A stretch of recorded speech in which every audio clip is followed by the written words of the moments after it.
welcome back to the GFG Invitational Tournament. It looks like they're going to use the portal. They're going bottom with the They're portal. going for the Shrek, it seems. But I think the Oh, X mark is out and the boat. They bring him back into the boat. Lovely. The Treant unfortunately walks into the boat as well, and this will be a double kill. 2 kills for GFG. Ob not getting one, and Churumbong with the Macropie getting the other. Going in, he does have his ultimate. He Oh. purges it. He just about gets it off.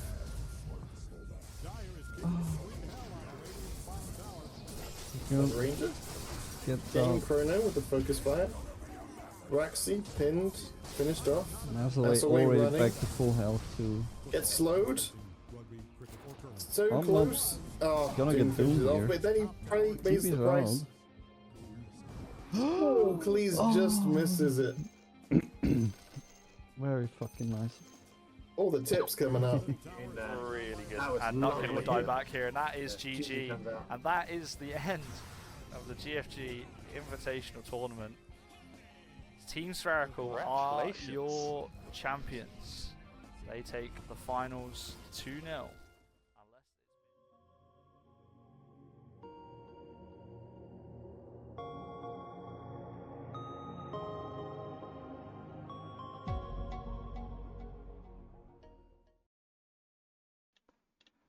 Hello everybody and welcome back to the GFG Invitational 2025. I am Scotteh, hosting today this cast of GCDD versus Team Sitout, the two teams who have managed to organise the first game of the tournament, so congratulations to them for being so on it when I only released the fixtures yesterday.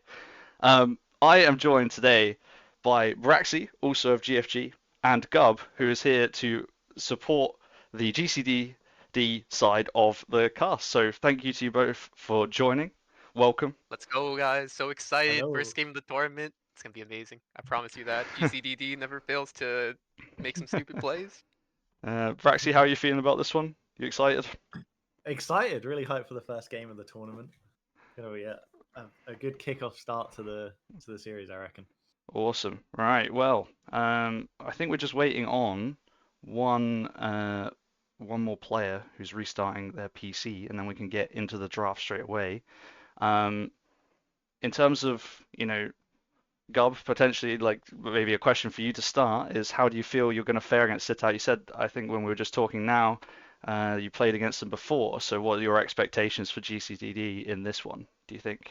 Yeah, so yeah, history with GCDD. We did play Team Sitout back in Pierre and Flax's International a couple months ago.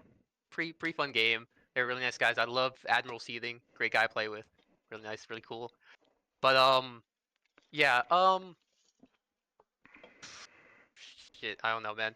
It's gonna look like a new game since I think both teams have like 2 new players and only 3 recurring, so it's like 50-50 on both ends, especially with the flagship Seething being on Sitout and me no longer on Gubcord right now. So we're gonna see some new stuff, but I think it's gonna be neck and neck. It was like that a bit in International. Definitely had us on the edge of our seats when we beat Team Sitout there, but anything can happen. These teams are both really fun to play against and play with, so I'm excited. Awesome. I think everybody might just be ready. Just waiting for old Sitout to confirm as well. I think Gubcord are ready. Oh, they want a second for little tea break. Tea brewing. Understand. So we won't be long before we're in. Yeah, no, exciting. I am so surprised that a team managed to get a game scheduled like That quick. that is Yeah. like 24 hours after Kinda. I released the fixtures. It's pretty impressive. Oh my gosh, Okay. you should have seen the Gubcord chat. It was just like it was just like hours of, oh, are you guys here for this time? This time, no. I think at one point we were going through like who could be our stand-ins. We had like 3 or 4 possible candidates, so we were going through their schedules and everything. It was really funny to watch, but yeah, I woke up this morning. I'm like, oh my gosh, there's a game today. Let's go.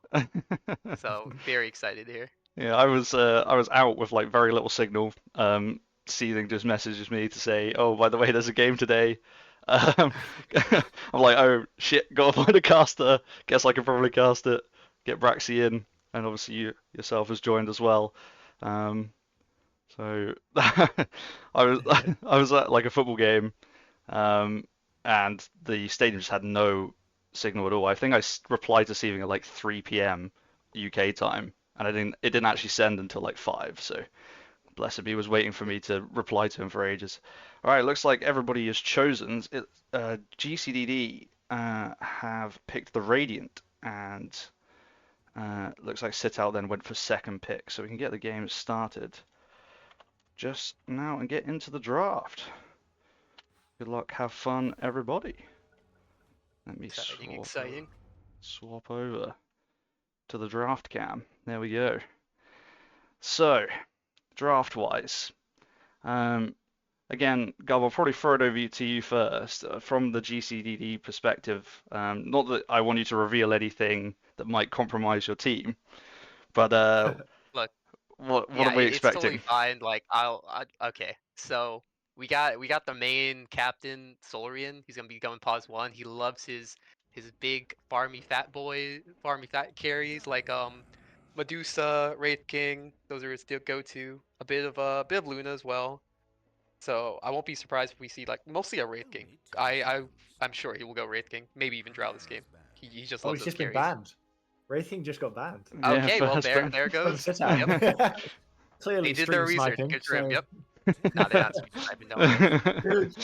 No. Yeah, so that's one thing I know about Sitout is that I have actually been privy to some of their preparation previously, because I happened to be casting a team that they had faced before, so they just sent me like their spreadsheet. I don't know if that was approved Oh, by the whole team, but I saw a window into the Sitout preparation, and they are one of the more prepared teams that I've seen from like the GTIs and all these different tournaments. So. yeah, Um, I remember that with Seething because I was talking to him during International before our game, and that how he was like doing research on the enemy teams and everything. I'm like, dog, that sounds so cool. So I asked for their report on my team after our match. I'm like, wow, this is so nicely detailed. yeah. Because GCDD at most we look at like their just like their general like games history, and that's it. That's all we really care about, if anything, because we're like pretty lazy. We just do play for fun. Yeah, But that's very yeah. similar for us at GFG as well. Yeah, we try to basically ban out anything that we think they like Mhm. play super often, and then otherwise we just hope for the best, really.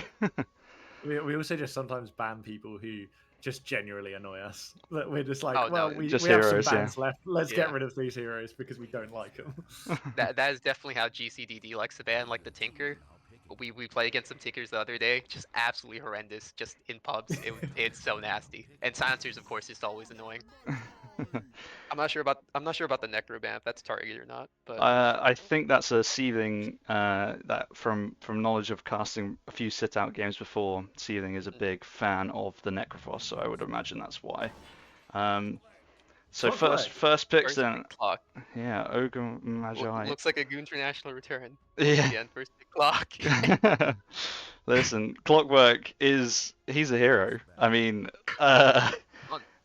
the ultimate disruptive hero, in my opinion, very fun to play. So, from a game enjoyment standpoint, this is definitely one in that area. But yeah, this is a throwback, like you say, to GTI where Clockwork was the most picked and banned, I think, through the entire tournament. Maybe I think there were a couple of others up there, but it was definitely Yeah, it in was that era. definitely either you first ban Clockwork or you first pick Clockwork. There was no in between.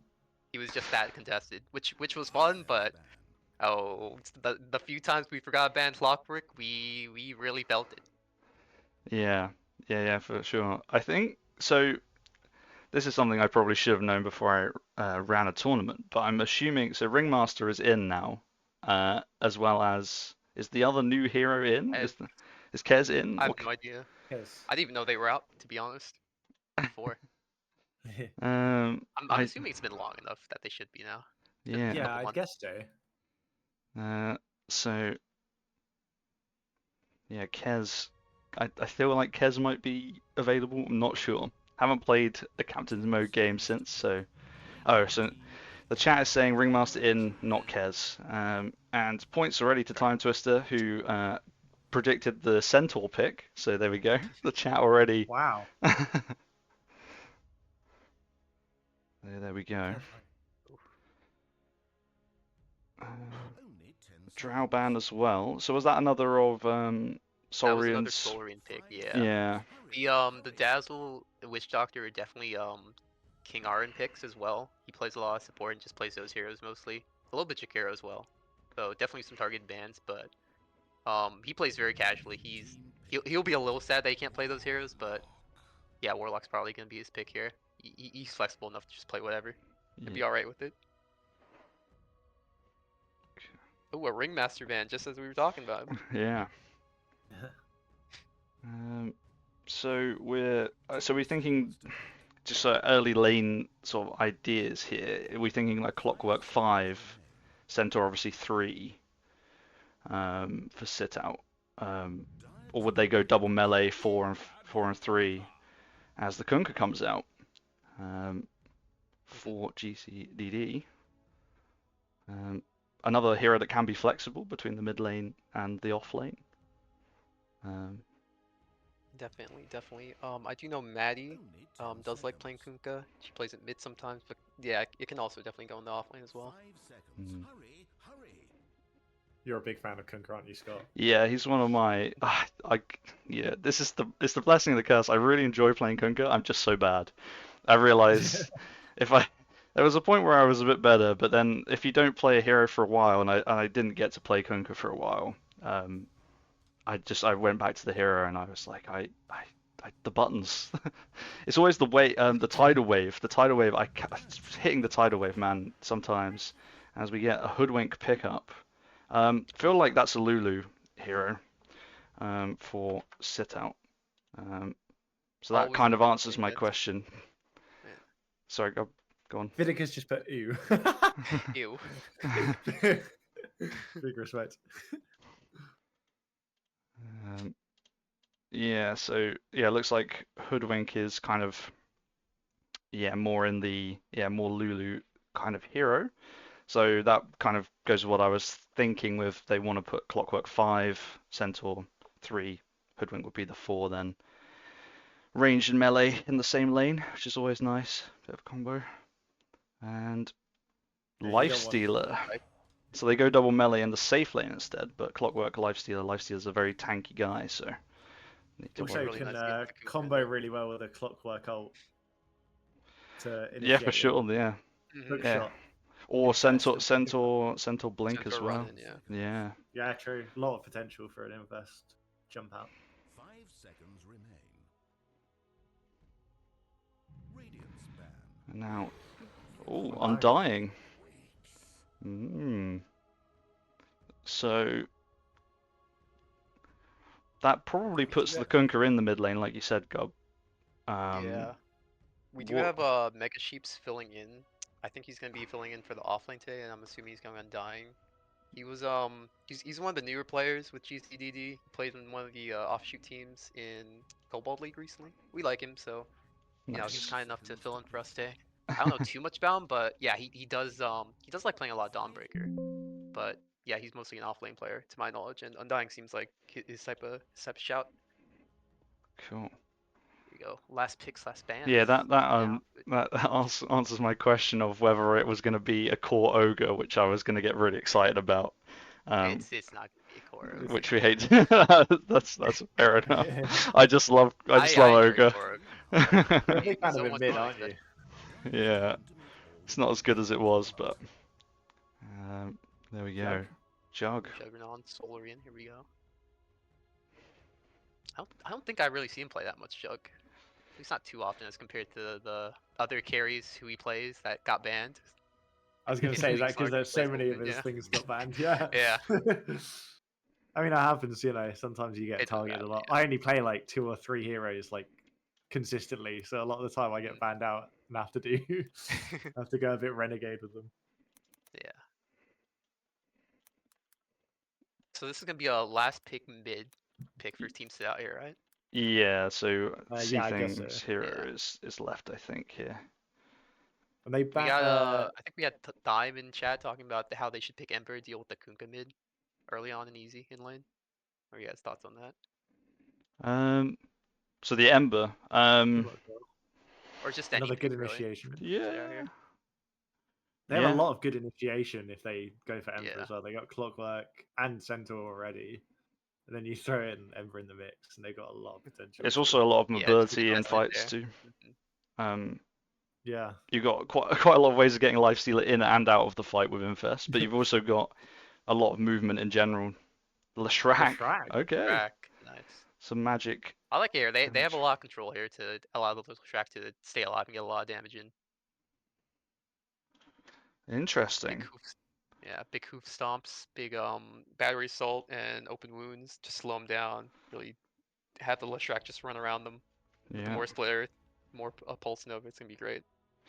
Okay, so I've just started the prediction in the chat, so if you want to bet your beans on who you think will win this game, please do so now. I will ask Gub, Braxy. Gub, why don't you go first for us? Who do you think is going to win this game? Obviously, I know you have potentially bias, but who do you think will take this game based off the lineups you see? Based off lineups. 10 seconds to pick. Okay, come back to me. Come back to me on this one. Okay, Braxy, what about you? Lineup wise, I'm feeling Team Sitout more, just because I really like the capacity to engage into fights, but also then get out very easily. I think that's gonna work really well for them. So that's my prediction. Gub, do you need me to buy more time? So roster wise, I am leaning towards Sitout. I think the Lifestealer pick was great here. It's just gonna make Kunkka, Undying, and a little bit Ogre just extremely sad getting right clicked. Juggernaut's gonna have a little bit of a hard time dealing with the Lifestealer in a one-on-one scenario, even if he gets Omni Slashed. You know, if he's lucky, Lifestealer can just invest and get away from the Jugs Omni easily. But but in terms of actually being a GCDD fan, I have to go with them. But Yeah. knowing how they play, Team Stout probably has the morale advantage here. But we'll see. And remember, guys, if you put your beans towards GCDD, 1 bean equals 1 prayer. All right. The GCDD bet is currently the value bet, I think, in there. So I think there's 7.2k to 110 beans wagered. So definitely the underdogs at the moment. Right, so we're into the check out game. the Ogre's inventory. Let's have a look. I gotta say, I do this Nice. too, where I just forget to do shopping pre-game, and I have to like awkwardly sit and walk there with nothing in my inventory. As we have a brief pause, I will. Chattry's tea. Oh, someone's PC lagging. I'm just going to briefly run us through the teams. So I'll go through.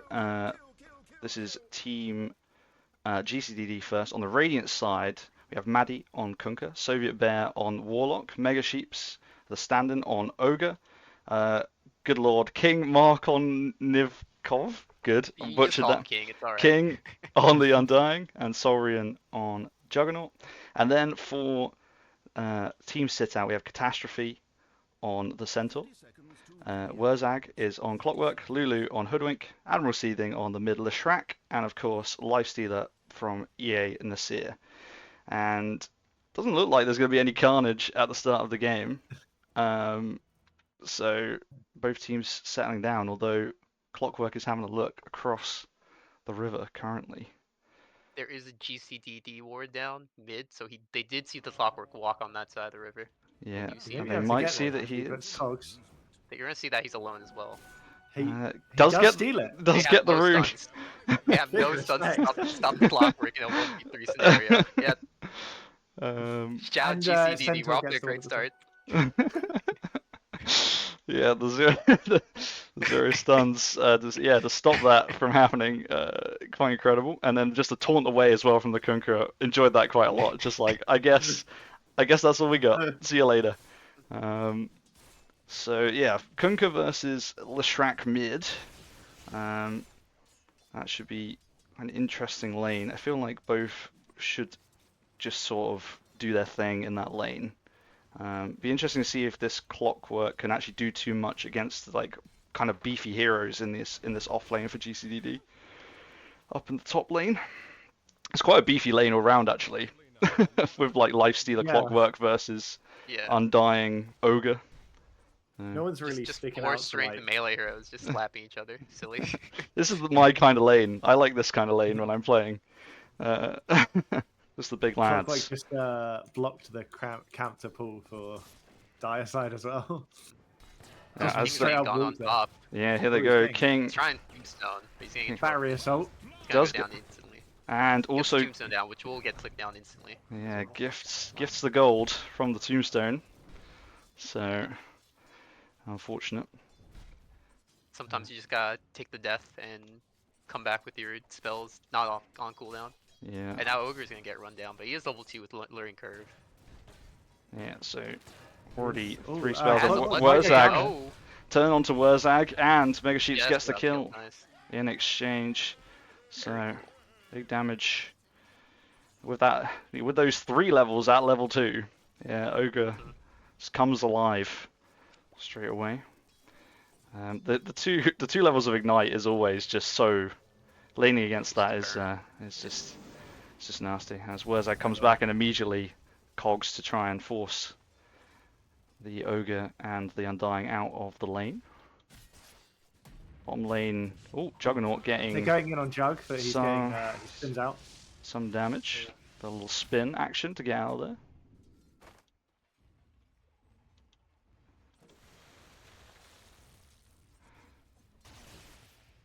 Clinker bottles of water in, just Yeah, it going looks steady on mid. it looks like yeah, at the moment Team Sitout getting, in terms of the last hits anyway, getting a bit more out of the lane, but it is fairly close across the board, so not too bad. As the tombstone is dropped and Wurzag traps himself in the cogs with 2, will walk away. The cogs keep triggering, and Wurzag will just waddle out of there. While Lifestealer clicks the Tombstone Yeah, uncontested. so more gold going the way of the Lifestealer. Yeah, I didn't know if Wurzag was going to get out of that one. I did think the cogs might actually have caused the demise there for a second, but Yeah. that's also the difficulty of the melee heroes trying to click the cogs is generally a nightmare Yeah. sometimes. So especially in a The moment amount of of times I panic. tried to do it and then just instantly walked up and got shot back again. Yeah, It was the worst. as the Warlock bonds are out bottom lane, so a bit of damage being shared across those.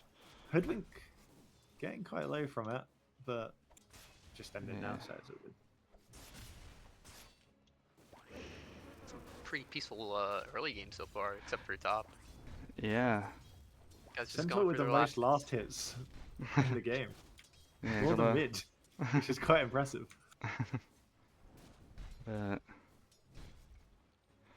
See if there's any more carnage to be had. Sometimes I do find that this with these tournaments, so like GTI as well as the Masters last year, there does tend to another big be fight top. less kills. And as I say that, it's almost like the commentator's curse, because King and Mega Sheets are getting gone on top. They do get the tombstone once again. Yeah. So that is, I think, 3 for 3 on the tombstones, unfortunately, currently. Good. 100 gold per tombstone, apparently, according to chat. 125 gold per I think that was the tombstone. 4th Tombstone, actually. Oh, 4. Oh, yeah, even. I think so. Oh, going in on Centaur. Oh yeah, bot lane. Catastrophe in trouble. Saurian. Oh no, actually, Soviet Bear Soviet Mega. picks up the kill, probably from Really the nice. bonds, but yeah, nice kill. Obviously contesting the pull by the looks of it. I don't know why else you would be in that particular far out. location. As middle lane, both mid laners level 5. As Admiral Receiving turns on the Diabolic Edict and is running Maddie down, gets the kill. Ooh, That so sad. activates the water rune right before to try and get that burst of healing, but not quite enough. But we'll return with the voice line, which is what we love to see. It's a bit of an I advantage want to for see some. receiving. I want to see some tips this game. DM tips are always welcome. Yeah, our GCDD tippers. Walked on top. Yeah. Clockwork usually not, no. has pulled the Free cogs entry. out. Ogre manages to get away from it. Oh, they just On didn't very have. low I health. really thought I was gonna go down there. Yeah, I thought he was going to get cogsed again. He just managed to slip through. I think But- the clock may have body blocked the Lifestealer from getting a bit more, a couple more clicks off. But I understand also wanting to walk up and trying to get the stuns out. As Lifestealer wouldn't continue to click the Ogre in the top lane.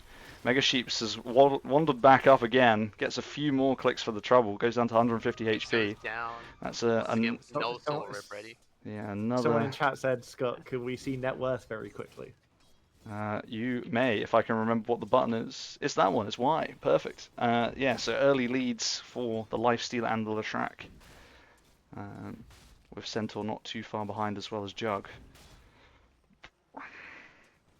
But Warlock Jug's just is ahead. got the most last So, hits now. yeah, moving on up. I mean, the kill onto Not the by that much, Centaur though. will have yeah created Button. quite a bit of space. I feel like in the bottom lane. It's nice, but Team Sitout seems to be having really a much nicer time with these lanes since they got the kill on the Lifestealer and the kill on the Leshrac in their other lane so far, Yeah. which I think is much better for them than having the Juggernaut get an early lead, I would say. Yeah, there's a bit of action in the bottom lane as there's a little spin out onto Catastrophe, but we'll just be able to run back under the tower. It's taking a lot of damage from the soup here, Yeah. which I'm glad you called it soup because I couldn't remember what it was called. it's, yeah, it's the red upheaval. circle. Yeah. but- It's yeah, sometimes when in the moment when I can't remember the spell, I just go for him. Good soup indeed. Oh, no. Catastrophe again getting fatal bonds up bottom lane, taking a bit of damage from these creeps are being cleared. Top lane, Mega Sheep's under the tower of the dire side. Ian Asir pops the Tombstone is rage. ready in case he wants to lose it again. At level 3 now. Yeah. So, Still no soul rip. No soul rip to heal the Tombstone. no. But it does take more hits, I I love guess. maxing, yeah. I love maxing Tombstone, but I Going in, really... Tombstone's dropped on Clockwork. Gets away. Right outside the tier 1 tower. Good placement. They won't be able to farm under their tier 1 anymore. Yeah, Lifestealer doesn't seem that bothered by it, to be fair. Oh, we have Smoke on Kunkka, who's trying to come top, but with the Tombstone down, They it's really hard do to... find Ian Asir, who pops the stick immediately, then the rage, so Yes. that won't be brought back now. The boat is out. Wurzag probably going to tank this one. Yeah. Does Leshrac hit, should do but insane damage. He's a bit Seething low is on that. in. He's got arcane boots. And let's see if he can pick up any kills. Doesn't look like it. They do infest the Lifestealer inside though, so now They should Seething go here, yeah, has here some we go. insane Pop out pace. easily. Oh, but a nice stun from Maddie there to stop that chase. Lexio should pop out a little Great bit earlier. torrent He as probably could well. have picked up a kill there. Yeah, like you Right said, after the turret pop. yeah, the torrent was really nice there to stop that chase. But yeah, like you say, probably needed just to pop out a little earlier. It was still good though, because they saved the Lifestealer's life though. Yeah, With very true. Leshrac coming in there, and Leshrac didn't die, so he's fine. Fair trade. They only lost the 5 clockwork, and they didn't even get any chip damage in the tower really. Yeah.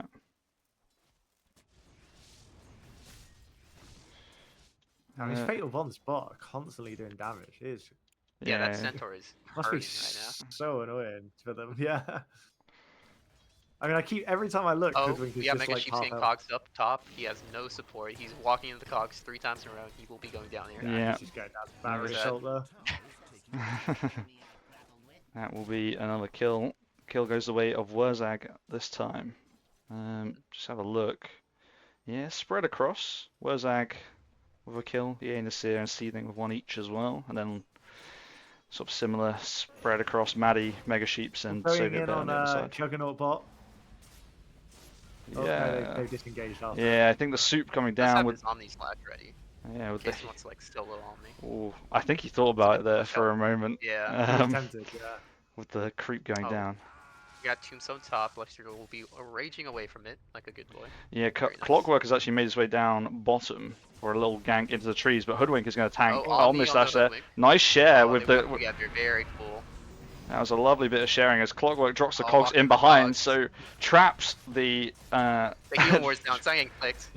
They got Finally, Wurzag clicks the That's healing bad, ward there we and go. takes the Juggernaut down. Nice little rotation from Wurzag. Fatal Bonds solo on the clockwork. Very cool. And the golem will be Yeah. going down as well. yeah. Golem It was a bit wasn't of a too messy bad. fight, yeah. Yeah, Golem wasn't too bad. Did hit the 2 it was aiming for. I just don't think they anticipated the Clockwork rotating around. We have some Lifestealer has crazy invested Lifestealer into top, a yeah. yeah. Lifestealer's invested into a Carty to get Oh, away. yeah, we'll get stunned. We'll be popped out. Oh. And diving under the tower here, Ian Nasir will have the Flash not Bomb will be going down. Yeah. As Tanking all the tower shots. yeah, but it will be early pressure on the tower. They get it. They do get the tower. Mega Shoots might be in a bit of trouble if Wurzag has the hook shot, but it's probably looking for the Undying as he's low. Yeah. Will he throw out the hook shot? Does you see him Oh, walk up? he's not even I gonna think need he's the just hook gonna shot, walk he's gonna up. walk Yeah, he up. just walks up. King is in a Trying bit to of trouble tombstone, but he's getting stunned, yeah. and gets the Make sure you kill. don't walk out. Meanwhile, bottom lane, Maddie manages to take down Lulu, and Catastrophe is very, very low. Maddie will find him in the Centaur trees is here. just standing there in the tree. Oh, might run back into the boat. No, just about No, dodges it, so and close. Admiral Seething is enough to scare off that chase under the tower. But nice early That's objective good, for GCDD actually in the top lane. So, you know, despite the lanes potentially not going quite as planned, they have taken the first tower, and that is just gold. That's just free gold. It'd be a bit hard for the Lifestealer to farm that top wave now. Yeah, exactly, and Especially also with those Clockwork there. yeah, for those teams to rotate in as well. As the tombstone gets dropped down again, we'll force the lifesteal back. So, this is what we were saying that.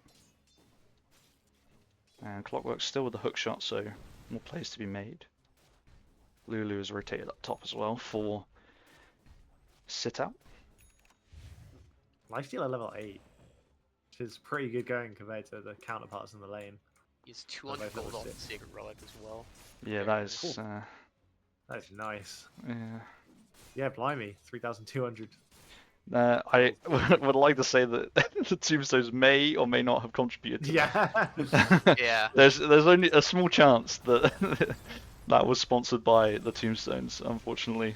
Yeah, because he's like 10 last hits below the Juggernaut, but Yeah. is more net worth because of those tombstones, most likely. Yes, there might be a little bit of action in this bit of the dire jungle here. As King standing up and protecting Mega Sheeps whilst The sentry farming the ward. cow. Yeah.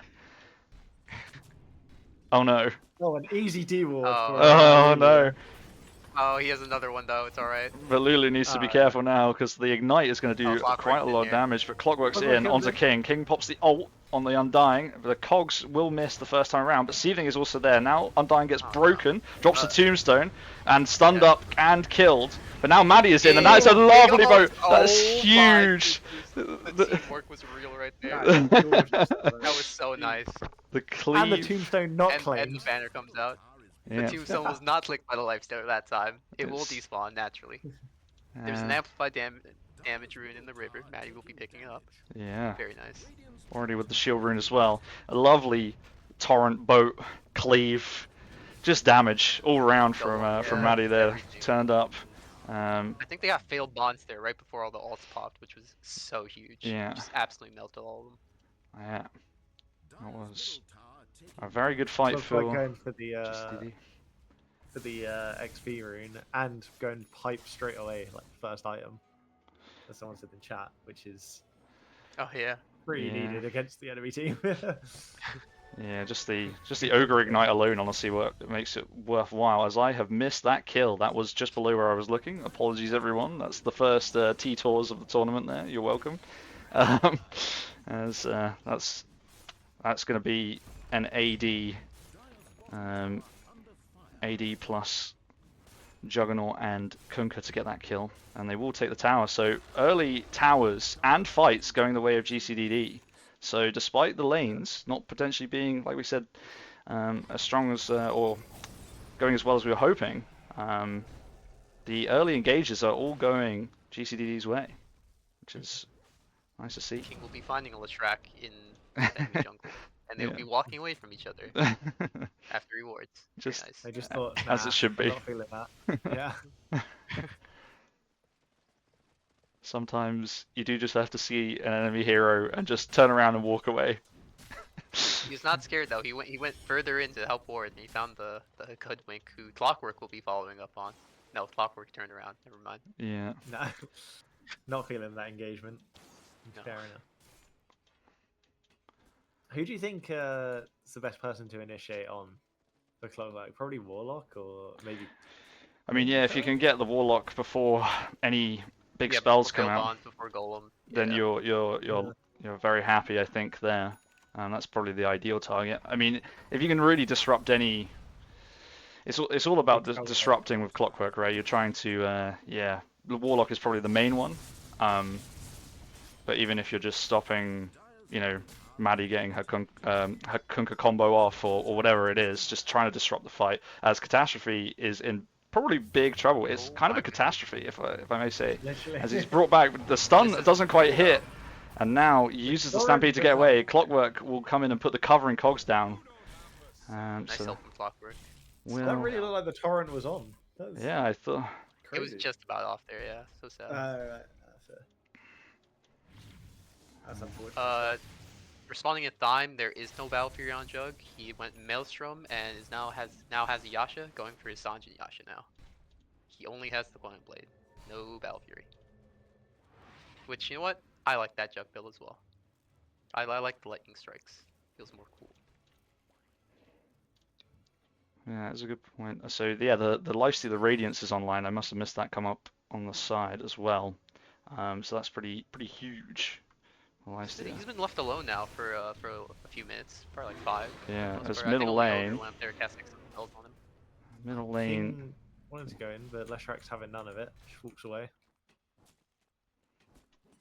So Although, looking to go bot. Try and maybe get the Ogre or the Yeah. Warlock. do you think GCDD need to kind of keep the ball rolling a little bit in terms of the the early fights are going quite well, and this Lifestealer is currently just farming, so Yeah, probably need to I keep think taking they should fights. as well, cause yeah, cause they had really nice combo that they showed off. They got the smoke gank going. They're gonna find Catastrophe's really low here. Yeah. He Oh, doesn't have Stampede. They Yeah. walk away from. yeah, they went They the other. They went the other They way. popped their smoke on him and walked away. Yep. Oh, and they're gonna find He's Lulu standing instead. Yeah. Who is retreating down to the south of the map. We'll pick up this Only Lotus. the ogre is interested in walking to find Lulu. Yeah. Everyone else just. Lulu's walking going to around. try and portal, but Ogre will have the stun. We'll now hit it 2 times Oh multicast my gosh, and that double. Yeah. and the ignite, but then the trap and the TP. TP out. Oh, Oh, just my gets the goodness. Very click. nice, Megas. Very nice. Just We got gets some the... TP stop for Lifestealer. Warlock's gonna show before the rest of his team TP's in. Yeah. Maddie will be taking the portal top. Yeah, he's just gonna walk away. Yeah. Yeah, definitely. GCDD has to keep the ball rolling. Like they had a really nice team fight there. I think they can keep doing that. As long as they can actually find people and get the jump on them, like Maddie is Or- walking into Lifestealer. No. Yeah, I Maddie's on just the saw low that. ground. Lifestealer saw him. Sorry. It And then does, walked away. does But they do mean- know they're up there. yeah, I think a combination of that and bottom lane, there was some shenanigans going on between the Ogre and the Centaur that meant that the Stampede was used, so that saving ult is down for the foreseeable. So again, might Lifestealer be has another reason to Radiance fight. now. Yeah. Pick that one That's up. pretty heavy here. So going Sanjin Yasha next. I was just actually having a look. Yeah. Yeah, Wurzag's obviously still going for that pipe as well. Yeah, the They're Reaver, getting close to getting the the Reaver on the Centaur is that is crazy. Yeah. Straight Reaver, it's nice. Radiant's bottom tower under fire. I guess just they realised they want a big tank and prioritize that over the blink. I guess. There is some seriously deep vision from Team Sitout into the jungle of And Warzag is GCDD. getting gone on. In our top Tries lane, to hook shot Wurzag out, but doesn't land it. That is unfortunate. will go I down. think Clockwork tried to hook shot onto the river camp, but just missed it. Probably in panic. It's unfortunate. So yeah, that's another instance of them keeping the ball rolling on GCDD. Being attacked. Radiant's bottom tower has no more middle tower. Doing a lot of good early team fights, picking people off. You know, As, really nice for them. It's what they want to be doing. are they taking the Tormentor? Or they yeah, looks like it. they did some damage to it, but then took some damage. Jog coming in to help with the healing ward, so A lot more damage being dealt, especially Soviet there. yeah, just Just about about lives and gets the upheaval ag shard as a reward Very as nice. well. As Lulu might be found out here, as his Lifestealer gets stunned up but has already used the Rage. Mega Sheep's taking quite a lot of damage from the Lifestealer now. Lulu being chased down, but a nice stun onto the Undying, and I think these two sides will just walk away from each other now. Lulu was burning down to the Ignite damage from the Ogre. So, Oh, Lifestealer's gone back in. yeah, has onto gone the back in. Ogre. Yeah. Mega Sheep's taking some serious damage because the Stampede is coming. Oh, Nice hook nice. shot on Cogs, but the rock comes down in counter. Yeah, Huge damage, but there will be two going down. Undying will, of course, come straight back to life. Alex is gonna get caught out by Lestrak here. Yeah, Very nice. that's a nice stun on the Lestrak. They now use the... Oh, but the liver's fine. yeah, nice. And we'll just walk Yeah, away. really bad timing for Kunkka and Maddie there to TP out, and yeah, Lifestealer just man up, see his team was coming. Great coordination from Sitout there, really nice. Got Yeah. the picks they needed, should be getting that tier 1 tower for free. And yeah, should make GCDD if you're playing on the map aggressively like that anymore. Yeah. For sure. I think that's what we were saying as well in the draft, wasn't it? It's kind of like I was envisioning this mobility from the Stampede to like get them in and out of these fights, depending on what they need. Obviously, if it's with going that favorably, hook shot, get in. Just being able to, Yeah, sorry. yeah, easy initiation, easy counter initiation, everything like they saw there. GCD was backing up, but they have so much catch and so much mobility on Sitout that they can penalize them for playing too aggressively like that, overextending. Nice I smoke say up. that they're going for another smoke. And they do Instantly popped by Lulu. scouts it out, but yeah, this is good ward here actually. When the smoke popped, I saw these two heroes, so we'll be able to get away. Lifestealer just back to the farming. Sanjani Asher online now. Next up, Basher into Abyssal. Still going in this like deep aggressive move. Ogre still smoked up, moving in, de-warding some of that vision that Sitout got. Sitout got vision across quite a bit of the map actually. As Lifestealer has infested a creep up here, is running in, but he is behind enemy lines here a little bit, so he needs to be careful. We'll get his item delivered. The courier ignored completely. But can they get this creep? This creep is just so fast, and it will eventually burn to the ignite. But Lifestealer pops out and is through to safety now. So nothing doing. But Centaur's finished the heart and going for the blink next. yeah, coming back for the blink, nearly has it as well. Oh, got some split fights. Top Yeah, top lane, Mega Sheep's taking some clicks, but just walks away. yeah, Lifestealer leaves him be. And now they look towards this middle tier 2. Lulu's gonna poke the creeps. They'll find Lifestealer again, who is insistent on farming his jungle, despite the presence of the GCDD heroes. They use the X mark on the Centaur, but nothing doing there. No follow-up so far. Centaur kind of far up now. Will now tank almost a full Omni Shas. They do manage to share the damage at the end. They drop down the boat, but that doesn't hit anybody as Wergzag puts some really nice cogs out, which is taking Maddie out of the fight. The Undying goes down on the front. By himself, so sad. Front lines. That's a lovely torrent stun there. But I don't know if either team will want to continue this. They will get the tombstone, which they'll need to do to continue to fight. Maddie uses the X mark to get in, but then does get rooted up. Now stunned by the hook shot. And it's trap 3, and that's a stun for Lestrak as well. Now they'll bring the Centaur stun in. It's a chain stun. And oh my goodness, GCDD just got into an unfortunate position where they were trapped 3-man in the cogs, and yeah, 6 times kill streak. Scoop up that stun. Lovely combo. Served on a platter. Yeah, and that I think has swung. Or the gold. Yeah, really nice from out there. 3k lead. Yeah, swings back the other way. Yeah. It was really nice how neck and neck this game is in terms of KD, net worth, and everything. Yeah.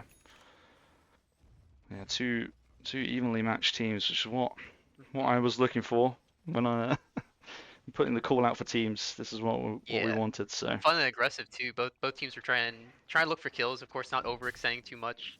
Maybe a little bit on GCDD, but they're definitely getting the picks and going for the kills when they can. Yeah. Making for a very interesting first game of the tournament. Chat is really not liking the heart pick from the centaur. I'm reading this and a lot of people are not a big fan. A lot of people thinking they should have gone Blink first, but hey, it's clearly working, you know? In that fight, actually did just manage to walk up and get a stun, but that is mostly because it was set up by the Leshrac and the Clockwork in that particular case. So, yeah. I feel like when you've got the Lifestealer, maybe the Blink is better. When we were talking about the combos before, it might be better to, Yeah. infest well- Blink in, but they have other ways of getting him in, so it's not the end of the world. Exactly. With the hook shot as well, like I said before. So, but Centaur has the blink now anyway, so Yeah. sorted on that front. And Lotus Orb next, which will be really nice in this game as well. Reflect the Ogre in particular as is necessary. Both teams taking some time to farm, having a breather.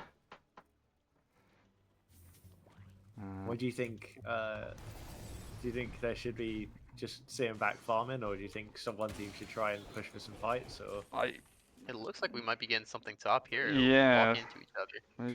I think Hoodwink just gets away. Mega Sheeps might be overextending here. Yeah, Mega needs to be Sheeps careful. will be getting pincered. They do have both sides are here, so Oh, they're yeah. it's a lovely, Lovely cogs. lovely That's cogs a bit once far. again, We traps have them in. gold. Yep.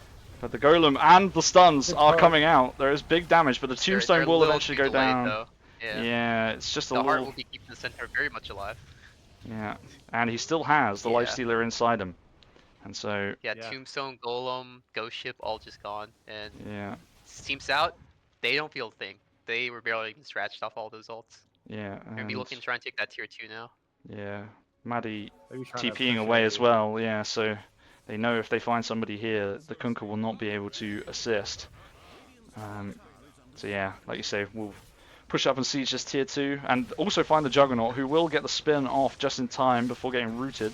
But now the hookshot comes Yeah, out and hookshot, traps very 2 in, including the Warlock, which is huge for trying to keep this In there Juggernaut with alive. Omnislash, though. An Omnislash, everybody lived it. Undying was in there the whole time. Oh, huge damage again. The Kunkka has actually managed to make their way People slowed back. them down a lot.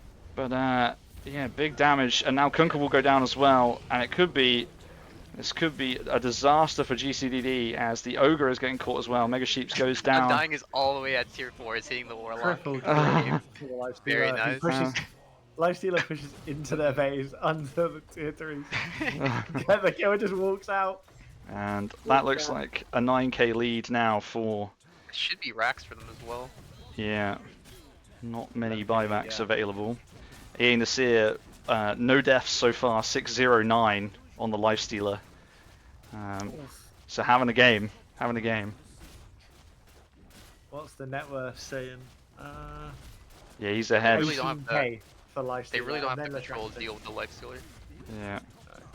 I do feel like Lifestealer is probably going to get banned next game out of this one maybe, or Centaur actually, or Clockwork. Actually, a lot of them could be. Or just the whole Yeah. team, really. Yeah. Just all of them. Yeah, exactly. Yeah, and that was the lane of Rax, as you said, Gub, and they will now stampede away just to get out of there before any chase can come from GCDD.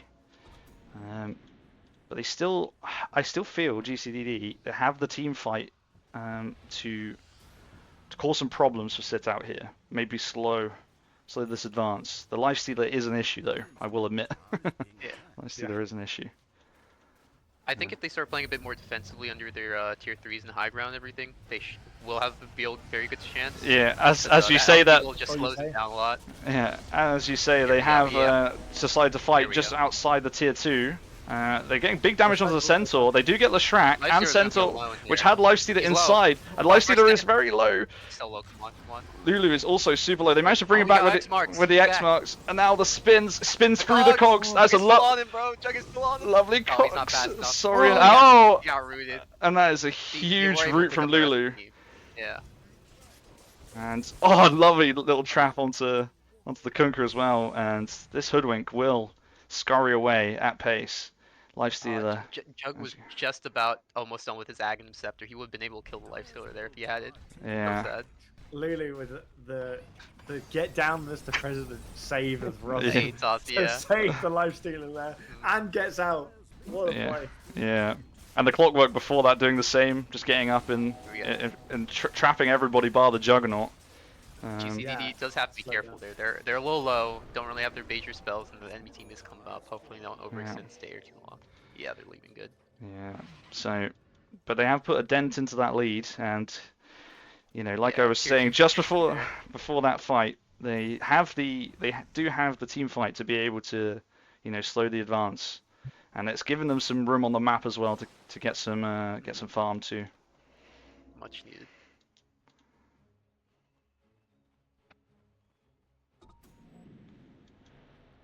Let's see. Will either team be going for Roche anytime soon, I wonder? That is a good question. It's Yeah. either that or they're going to be farming for the next, like, 3 minutes. Yeah. You would See. think if any team was going to go for it after that previous push, you would probably say Team Sitout would think about it. Yeah. Usually where your mind goes after a failed push is, especially high ground, although that wasn't quite, is maybe we should have had the Aegis there, guys. So they might, Hindsight is 20. Yeah, it looks like they're staying up for it right now. yeah, they're controlling Got that whole right area. down, yeah. Checking out the enemy jungle, making sure. Uh, it's Ooh, like, they might be greedy and look for a tier 2 kill. Which Why are they you should be pushing able to out get for very free. far? yeah, although That- they TP's back. Does Mega Sheep have TP? he's does, so- TPing to base just to heal up, I think. So he might be contesting 4v5 to start with, as that deep ward scouts the Oh, whole team out. Central Catastrophe blinks in onto Saurian, but now the big ult's out. The Omni Slash is out, but it's not it's tickling them at the moment. Nice stun on the boat from Maddie, and that gets Catastrophe down. So the Centaur is down for 60 odd seconds. Going down. Oh, but the Soul's Juggernaut down, goes down. Oh, with no Nice. buyback as well. Oh, there was split earth in there under the upheaval, just Yeah. stunning them every few Yeah. seconds. And no buybacks on those two Life stealer cores. pushing under Like the they're tower. walking under again, yeah. Yeah. He should be Ooh. fine here. Oh, for the most part. Yeah, yeah. the level Yeah. 5 Damage. Dagon, level 5 Dagon Big multicast zap. was crazy there. That has forced them, along with other things, to back out. But they are 50 Mega odd Sheep seconds. will be walking low ground by himself. It's brave and But he bold. sees the life stealer there. It's brave and bold. He wants to use the Midas. Yep, There you go. and Dagon. But now it's Oh, not available. Dagon. Now that No, and now this is no help, just an easy kill. dead Nice Mega move, Sheeps, and yeah. that's 50 seconds now without your ogre as well. He could have just walked down to the river camp and Midas there. that is true. Would have been a little less XP, but he would have been able to use it and be alive. Yeah, it's maybe not optimum Midas usage in that particular scenario, but I do respect the desire to have Midas efficiency. Although it does accrue a second charge anyway, right? So it's Yeah. not. Yeah. Not Got like a whole minute until you start losing value from that. Oh, we got the Roche set up here from us. Yeah, here we go. Yeah, We so just want to get the tier 2 first. It's gonna be an easy Roche from them, uncontested. they did get that tier 2 in the end. So that whole engagement obviously did end up leading to them getting that tier 2. So before they feel like they need to get the Roshan. But now it will be a high ground breach in a different lane. Obviously that top lane has already been taken, and Leshrac will pick up the Aegis. I presume, yeah, Lifesteal is still yet to die, 7-0-12. So I guess might as well give it to one who who has died Yeah. in this particular That's case. the thing I see so much is like there'll be like a 10-0 Slark or something, and then they give Slark the Aegis, and it's like he's not dying. That's not the one you want to give it to. So. Good job Granted, on they them did to almost play get the lifestealer in that in 2 fights ago when they Yeah. were mid and then tier 2. So Very- it's possible, but they gotta get a little lucky here. Yeah, as he walks up and tanks quite a lot of damage. With the rage up, that stun won't connect, but quite a bit of burn damage coming out. So yeah, both teams just having a little stare down while they wait for the creeps to return. As Catastrophe will now blink in, misses the stun, and this could cost the Catastrophe's life. Does get the Stampede off, and but it's a lovely Golem to stun. And gets Gets infested, away. he's gonna be okay. He's gonna heal and regen fine. Yeah, But although- Distraction alone, gonna get Omni Slash. Oh, the lowest. nice Lotus Sword protection. Out on minimum health. Oh, Lifestealer right at the front and taking serious damage now, but now we'll just heal up by clicking the Undying. And look at that Exactly, healing. That is Shrek. outrageous healing. Yeah. And Leshrac with... Center's getting ready to go back in with his Blink Dagger and little Yeah. Blink Belt. Oh, hookshot doesn't quite connect, There we but he's go. still in the mixer. Gets a nice cogs down as well. Centaur's still alive and in the middle. They managed to get the Juggernaut back up to the high ground. Nice Lotus Orb again to protect the Centaur. Does get managed to get away. And the low heroes are just right at the back. So GCDD don't feel like they can get anywhere. So they get that tier 3, and they will get a lane of racks. Nice stun onto the Lifestealer. Center Blink back in, With, yeah. with the glyph, and the Centaur now gets infested, so it was low, but now will be healed up by the Lifestealer inside, and looks like they will try and just walk away, and not a lot with the cogs protection, that that So impale. many saves on the center there. Double infest. Maybe that's what the early heart was for. Just infest him so he could get his health back even quicker. Alright. I am not Oh. comfortable with how much that Lifestealer was healing by clicking the Undying, by the way. That is... I feel a little bit sick watching that. He was so low, and then he just... It was Oh, like they're gonna find Jug out. 5 right clicks, and it's... Doesn't have Abyssal. That's They his commit the Stampede. Stampede. So, Center stun. a nice stun back in as well, and... Swift Slash. Oh, but the healing ward is out. But the hook shot comes in the back lines. Jug. Oh, but now Clockwork will Oh, tank a good. bit of Swift Slash and will eventually go down, but does get the Down. pipe off beforehand. But this will free up the Trigger racks, yeah, for the Lifestealer. Can't quite contest it. They just have too many big lads in front of him to stop him from clicking this. Center's gonna get low and gonna get infested again. Yeah, although the Lifestealer is just walk up. prioritizing the racks, Centaur just walking out, and now big damage coming out onto the Ogre, and Maddie in big trouble as well. The Blade Mail doing a bit back, but not quite enough. And, oh, lovely Omni Omni Slash Slash, this is Just huge. about infest. Oh, and now the Swift Swift Slash follow-up, but now will just go down. It's not enough. Oh, not quite enough damage in the end.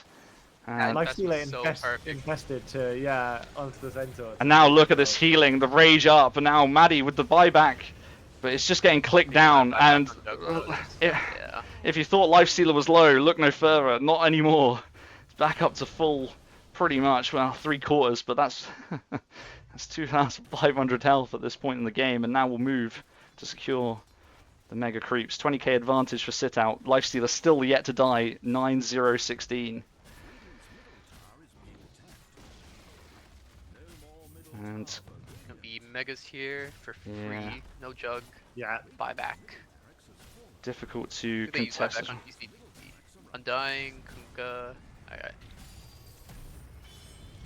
As Centaur goes in again, and Maddie is in again. Nice boat onto a couple, Yeah. and the soup down as well.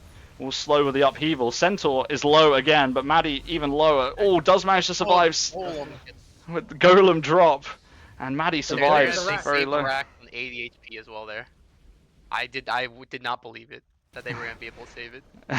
Yeah, fair play to Lexio should just go in GCDD. and rage and right click it like twice. Yeah, and for them to end the really game. he pops out of the Leshrac after healing him up, and now we'll walk up this high ground. Hook shot onto the Warlock on the back lines, but a nice 4-star out. But the follow-up stuns are there, and they will just retreat a bit further back. Nice break out onto the Ogre from the Hoodwink, and now the Clockwork might get got here just by... Oh, lovely 3-man Nice trap. yeah. Lulu! Lovely 3-man trap by the Hoodwink. That was beautiful onto the tree. And yeah, they just can't chase on GCDD at the moment. Opening up that 20k advantage. Ogre's running down low ground though, don't worry. He's ready to chase, whenever. Wants the Dagon the wave real bad. Which is fair. It's easy money. Yeah, He's got another Dagon queued up. I wanted to There see. is. There is. So- on the recipes queued up in there. Gabon, I don't. Gaben believes that there is a 2% chance that GCDD can still win this game. Just so Nice. I'm back. you know, you got to always believe. Miracles all are possible. That is true. It was a difficult battle from here, but I mean, Lifestealer 9-0. Crazy. yeah, it's big. just the healing is it's outrageous for the Absurd. low stealer. Every time you think they're going to get him, as Saurian picks up the Monkey King bar on the jug, and then spins TP out. Get back to I just base. want to see Team Sitout just run it down mid right now. See what happens. Ooh. Playing their time. I wonder if they're gonna wait for Roche or something. Maddie gets Maybe, yeah. to the creep wave. X We'll mark. cleave an X mark back, but now Central center Central Taking advantage. Misses the hoof stomp though. Swift Does Omni slash. Swift blast in. Yeah, doesn't quite connect to Dangerous. the Here we heroes. go. Here's the run mid. That's an Tombstone. Not that's gonna an get soul ripped. and Ogre picked up as well. I'm not sure where. He died to the creeps. To the creep spot. Oh no. So no Ogre for 57 seconds. There's a nice Omni Slash onto Lifestealer. They do Oh, get him! they finally Oh, killed him! they killed him! That's 100! Just hooked shot. The Warlock Golem. 2 Warlock Golems! It's huge! Ethereal BK. Oh, and lovely trap again though by the hoodwink. Jug is down, Just Kunkka's sets them down, up there's and no gets buybacks. rid of the jug and the Kunkka. And yeah, as you say, no buybacks. That is Dying, GG yeah. call by That is GCDD. GG called. They did get the, They finally the got him. They Lich took King. down the giant. They got him. They killed the Lifestealer. I wonder if they were trying they were gonna try and hold out until they got They him. got that life flick. And that is game number 1. The first game of the GFG Invitational 2025 goes to Team Sitout with that Lifestealer just being incredibly difficult to take down. But what a game to start! A lovely, lovely game. Nice Very early, fun, yeah. early fights, and GCDD out fighting Good, Team Sitout to start with. But Yeah, good like back Very and neck forth and neck there. there. Right, so who would we like to give MVP to? I have a feeling I know where it might be going, but I'll leave it to you guys to decide who you would give your MVP of game 1 to before we take a little break to go into game 2. Ooh. Should we I go think first then? mine has to go to the Undying Tombstone. Just Yeah. just you know, soaking up a bit of damage in the early game and soaking up a bit of damage in the late game. You know, just wasting the enemy carry's time by right clicking it and then walking away. I think that's in the true heart of every Dota player's mind to try their best and keep doing it until it works. Exactly. I Braxy? don't think it worked out this time though. Braxy, where is your MVP going for this game? Oh, it's going Lily. The saves alone Mhm. were chef's kiss. You know, Yeah. Yeah. that rod of Eight Atos to save the Lifestealer's life, and then the 3-man Mhm. tree clump thing, just incredible play. Big fan. Yeah. So, just looking through the damage, so much damage taken by Team Sitout. I mean, 2 cores taking over 100k damage in that game. But Lifestealer still, despite that, only dying once. Just crazy amounts of damage Yeah, output. they just could not get that last hit and couldn't lock him down enough. I'm just gonna see. Yeah. Okay. Well, I think with that we'll take a quick break while we get the lobby set up for game 2 and we, refresh drinks and all sorts of things here at the cast. So, game 1 went the way of Team Sitout, but game 2 is right around the corner. Don't go anywhere. We'll be right back in a moment.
welcome back, everybody, to... Oh, that's the wrong buttons. I'm pressing all the buttons now. There we go. That's the screen I wanted. Welcome back to the opening game of the GFG Invitational 2025, GCDD versus Team Sitout. GCDD unfortunately went down 0-1 in the first game. I don't know why I did it that way around. It's because they're on my screen first. Sitout took game one is the easier way of saying that, of course. So yeah, thoughts and feelings after that game one. Gub, of course, your team unable to get it over the line in that first game, although some good early team fighting. What are you hoping to see potentially them take out of the draft next time around to change it up? Well, for sure they're banning the Lifestealer. Probably the Hoodwink as well. Maybe even the Centaur. They're gonna be switching up the Ogre most likely. I think they're gonna be bringing out the Dawnbreaker. Uh, they if they can get through, be nice to see Wraith King, Drow. One of Saurian's more played pos ones would be nice. They'll definitely be taking out the Kunkka as well. I'm not sure what they'll be replacing the Kunkka with. The Warlock should probably still be staying around unless he gets banned. I think Warlock was probably the scariest part of the draft last time, so Seattle should be considering that ban there. Yeah. But yeah, I'm not sure there. Overall, what? I was happy with that first game. Very excited. I'm proud of how neck and neck it was. Very exhilarating. How aggressive GCDD was in the early game as well. I was surprised by that because normally we talk about fighting the enemy carry, making some fights. We never actually do it. But you know what? They got the smoke ganks. They actually grouped as 4, sometimes even 5. It was really nice to see. So I'm proud of them for that there, and I'm hoping they stick to it again the second game. It works out better this time, but we'll see. Yeah, I think that's genuinely what really impressed me actually with GCDD was the the lanes were pretty tough. They sometimes just don't go your way, but yeah, the early fights were great. Put the pressure back onto Sitout, who then had to play around. Lifestealer obviously did manage to survive, and ultimately that's probably what swung the game in the end. But it did feel very much like Lifestealer was kind of committed, especially towards the middle part of that game. Kept getting caught in the middle of his own jungle. It's like if some of those engages just go slightly differently, or there's a bit more catch just to pick him up, might change the game.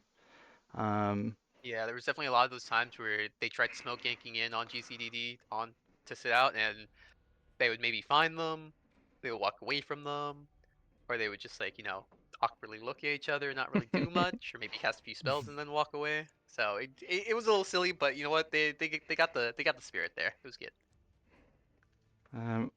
It occurs to me I'm supposed to pay out the things. I don't normally do this, so I was just so Sitout won the first round. So I've paid out the beans. Apologies for the delay in the return of your beans. Unfortunately, the value bet for GCDD did not work out this time around, but you never know. With a lifesteal ban and some changes to the picks, you never know. But It hey, might be. I'm a gambler, and you know what? If it doesn't work out this time, do it again. Not because statistically you have a better chance this time, but just because you gotta stick to your guns. You gotta stay committed. Just like a marriage. There you go. Exactly. Couldn't have put it better, honestly. Um, as people were enjoying the beans in chat, I did reach out to Heinz, just general inquiry email, but I never got a response about sponsoring the tournament. So we might have to change brands going forward, which you hate to see. Look, I got just the thing. Have you heard this small independent bean company called Gubba Beans? They sponsor one of my teams recently in Cobalt League. Oh, well. I'll see if I can get the picture soon, but yeah, just keep chatting. Well, I think actually we are ready to go for game number 2. So let's get this started. We have swapped over sides from the first game. So Sitout will now be on the Radiant side, but we'll also have first pick, which was the opposite of game number 1. Both teams happy with that, so let's get started. Here we go. So, beans. Okay. Well, We got ooh. the vote coming up. The bets for this one, or is that after the pick? I'll start it after the draft, I think, so that unless I mean some people might want to commit early doors. You never know. I mean, That would be pretty that just bold. makes the bets more interesting, I would say. I can set it. Blind play. I can set it up now. Let's do it. Your choice. It's your stream. Oh no, I think this is it's a great idea. As I just got deafened just followed. by a follow notification. I really need to turn the beans sound down in that. It occurs to me. How long shall I make the? Let's There we make, go. Lifestealer ban It's like a coming couple out. minutes. yeah. Let's go for. Yeah, very nice. Okay, you can Wreath bet King your banned. beans now. Here, I'm gonna drop my beans in the general chat for us casters to see, in case you're interested. You can see our cans in the background there of one of the flags. Very nice. All right, back to the game. Back to the pigs. That is beautiful. That is beautiful. Right, lifesteal ban, like you said, as predicted, we saw that one coming a mile away. The Tinker ban, I think you said in the first game as well, is just a hero, a potentially disliked They just hero. don't like playing against. Yeah. And Never then fun to play against. another respect ban for the Necrophos of Admiral Seething, and he also plays very mean Kunkka, so definitely a hero they are interested in. Sitout And once they dropped again. in the clockwork. There it goes. Yep. Take the clockwork. But Witch Doctor. the Witch Doctor in return. Braxy is loving life right now because these are 100% of mine. Yeah. this is if two. they look in Pudge next, I'm doing a victory lap in my room. I'm not even lying. So God, I literally play Witch Doctor or Pudge almost exclusively, and then I've only just recently started playing Clockwork, so I am ready to cast this. I don't see Gupcore rolling out a Pudge here. They don't really like playing as Pudge most of the time. Do you think Sitout could? Chance Sitout could whip out Pudge? I don't know. I don't know if they've got Pudge players. That's the only. Yeah. It would be a bold. I feel like it would be a real bold pick to go at. You know, you've won first game. Clockwork and Pudge. Yeah, you go Yeah. double yeah. hook strategy. Yeah, I'm not sure. I would imagine if it isn't banned that they will go for Hoodwink again. For Lulu. I feel like like at least I don't know what percentage I'm going to say. 75% of the games I cast a Sitout, there has been a Hoodwink in it, either usually for them. So I mean, she's just a staple hero. It's it's an easy pick for a lot of people. It's really nice. yeah. Very flexible. Very easy play. As Gobcord take the Venomancer. Very nice. Also get a lot of gold potential for the Some the carry. wards, yeah, some wards. Yeah. That's a new strat. Yeah. What was I? There we are. Yeah, it's also known as the fat chicken strat, where if you just feed a bunch of kills and free gold to an enemy character, and then you kill them after they get a nice long kill streak, they're worth more gold and XP, which makes it better for you when you kill them. Exactly. Then you get a momentum swing.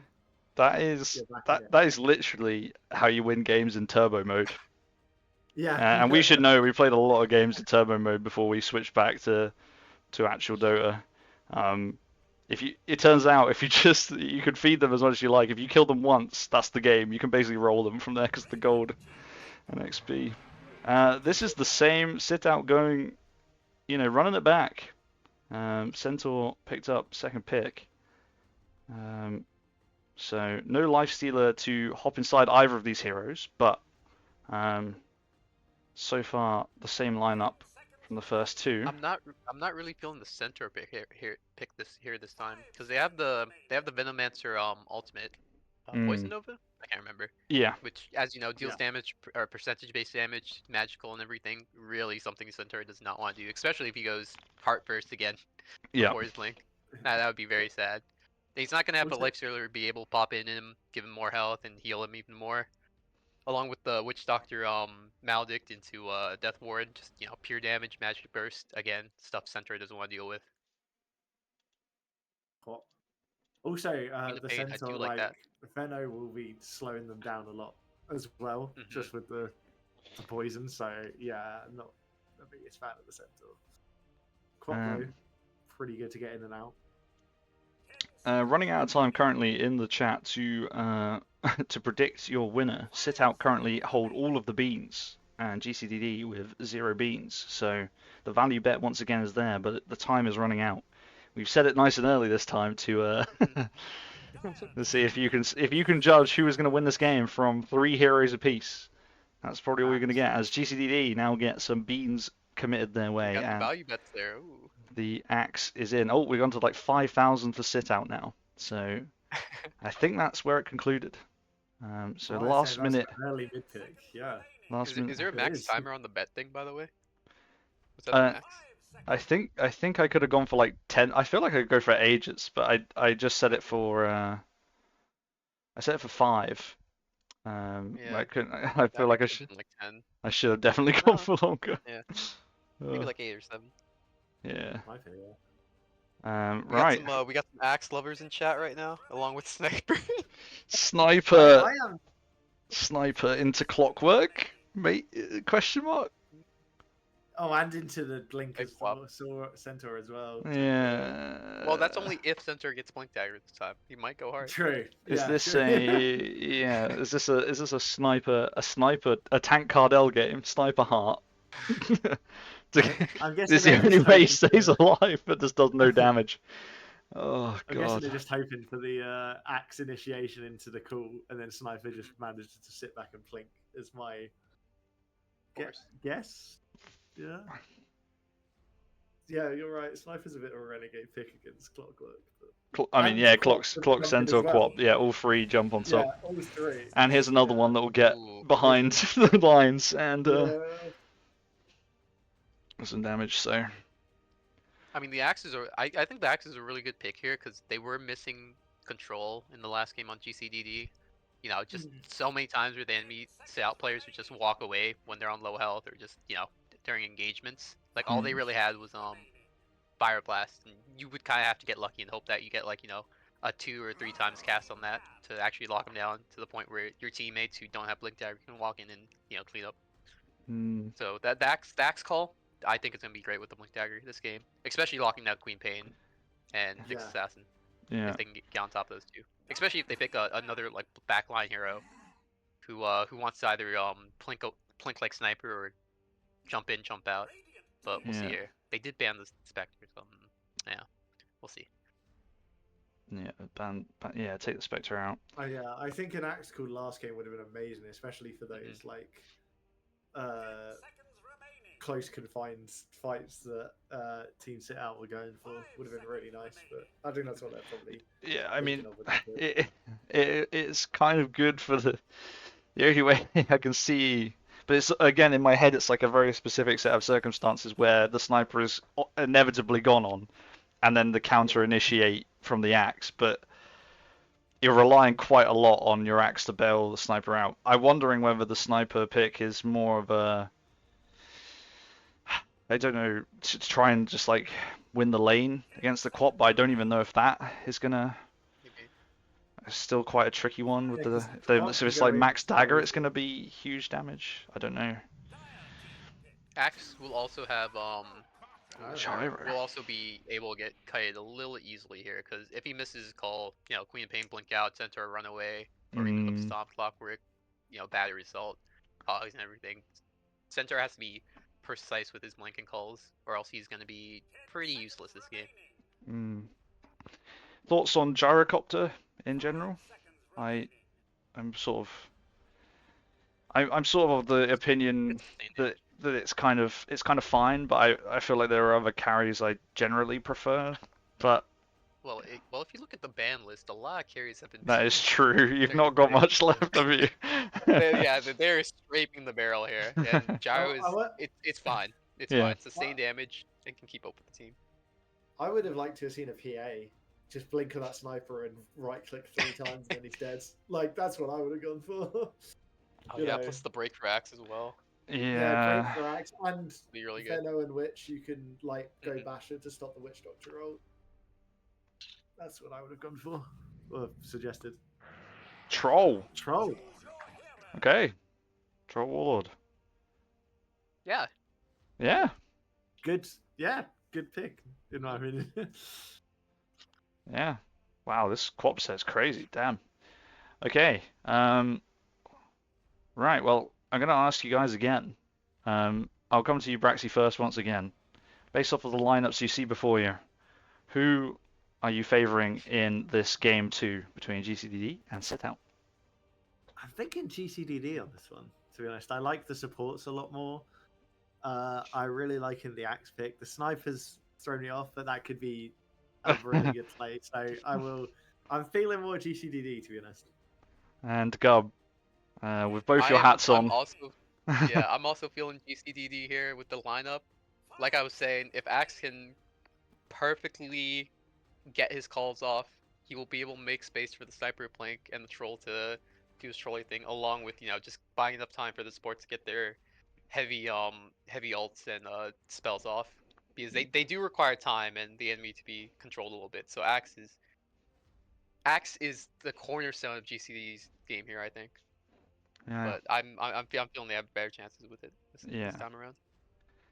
My only fear is just that it's a lot to put on one hero, but also and just that this might be one of the toughest sniper games I've seen in a while.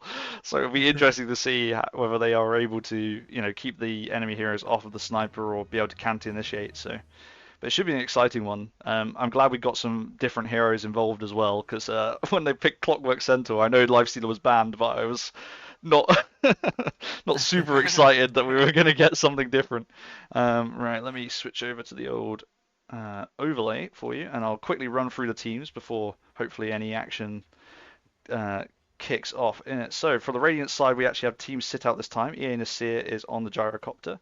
We have Wurzag on Clockwork once again, Lulu on Nyx Assassin, Seething on the mid Quap, and Catastrophe once again on the Centaur. And then for GCDD, making his way out of the base at the moment, King on the Venno. We have Soviet Bear on the Witch Doctor, Maddie on the mid Sniper, Saurian on the Troll Warlord, and Mega Sheeps switching the Ogre for an Axe this time, with the Immortals, which we love to see. One of the many, many Axe Immortals. Alright.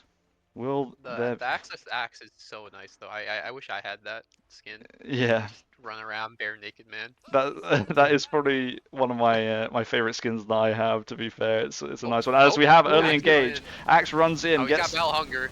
No call. Oh, and now the cogs Call will trap be in, and Axe is in big trouble out on the wrong side. The Gyrocopter is also low, and Troll Warlord might be able to get the kill, but might also go down. Oh, damage just about from Admiral Seething as. King is running in deep. Yeah, King is going the wrong direction. Buy some time. Seething triple kill to start the game. The way that all went on Seething. Oh my goodness, it did. Seething picking up the triple kill. Yeah, that is pretty huge. Very sad this mid lane now. You don't really get a much better start to the mid lane. Yeah. Oh dear. Seething popping off there. Is low on mana. I think that's the only saving grace, is that he's like on a third mana now, I guess. No, I'd take that trade any day. Yeah, for sure. Oh, for sure. For sure, that is almost certainly a bottle on its way. Yep, there it is. So, won't be for long. And Magic Wand. Yeah. Completed. Yeah, Scattershot Sniper, very necessary. I think that first fight could have gone way better if Mega Sheeps there had Berserker's Call into Battle Hunger. Yeah. And also gain more armor there. Because yeah, he was only able to Battle Hunger the Quap, which was nice, but he walked it up high ground into 3 of them just instantly there, just all nicely grouped up. His team was with him with the spells and everything. But, yeah. Do you think he just sadly got controlled and everything was really bad? Do you think it's one of those cases where you level early because you think, oh yeah, this is why I want to go first, or and then your team is like, oh well, let's go up here and see if we can find somebody. Yeah. And you've just not got the right spell for that particular engage. which is unfortunate. Yeah, yeah. For it depends on the hero because obviously for some heroes you just need like a specific spell for lane, but I think on Axe like if like you should just save it because the Berserker's Call can just do so much at level 1, especially again in that scenario we have 3 of them grouped up and your team's right behind you and Yeah, bottom he will be lane. going down pod. Yeah, Very King sad. picked up by EA Nasir. Was watching top because there was a little bit of damage coming out onto the centaur from Saurian on the troll warlord, but not quite enough to get any closer. But yeah, Veno goes down and only kill for EA Nasir. Yeah, top lane they are putting pressure on again with the Maledict Lulu onto the going Nyx down, assassin. Maledict. Yeah, Lulu gets Okay, caught, down. and now nice route up. Cool. But yeah, Centaur still quite tanky, Just so walk we'll a bit just further. walk away. Oh my gosh, do you see the slow Oh, going in on Gyro pod? going on gyro, yeah. Yeah, this And is the Yeah, he's battle hungered and Cogs to poison.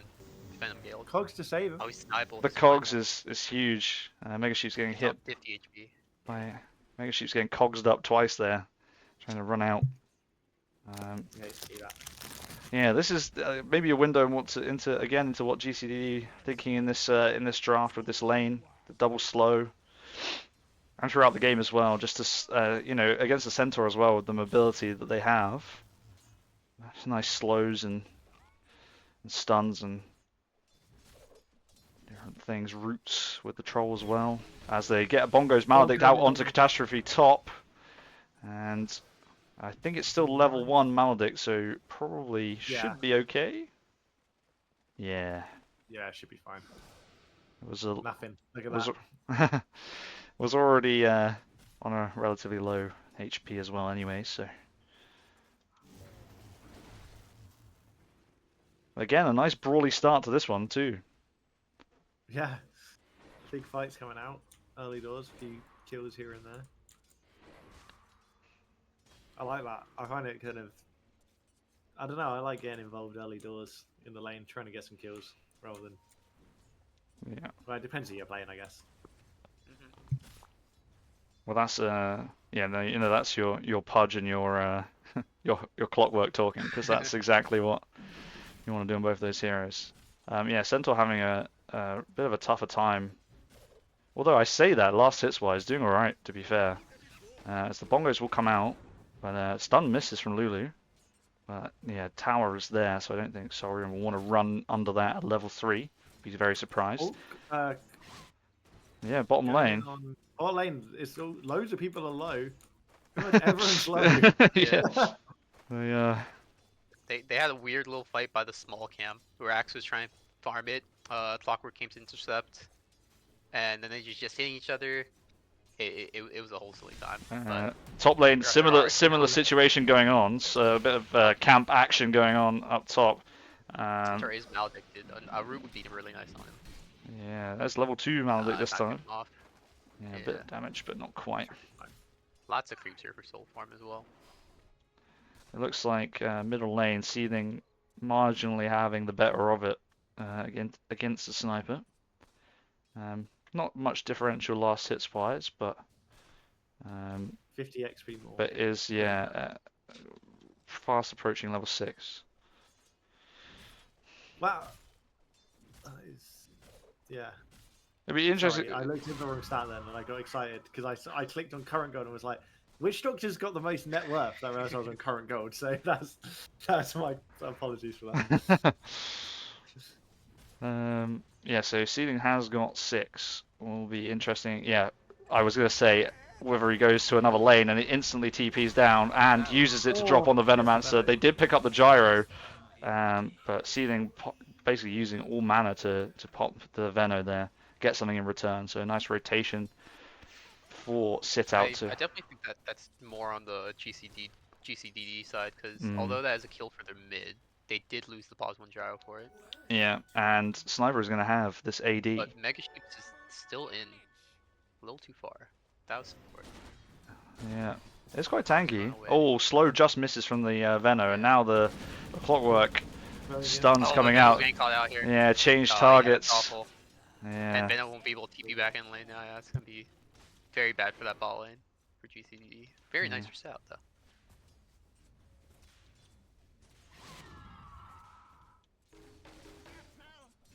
As Centaur continuing to be bongos basically any time walking up to the lane at the top.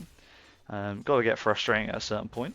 As they go onto the troll actually, but then the counter maledict is out, and now the root is up. That's really nice for the troll. And this is big damage, I think. Oh, the center He will should be die going, to yeah. Maledict. Yeah, this could be both. Lulu's gonna go low here. Oh, nice root root. again. Oh, he stopped s- attacking. Sorry, and had turned to walk away already. And Lulu will escape and get the shrine. 7 minutes just popped.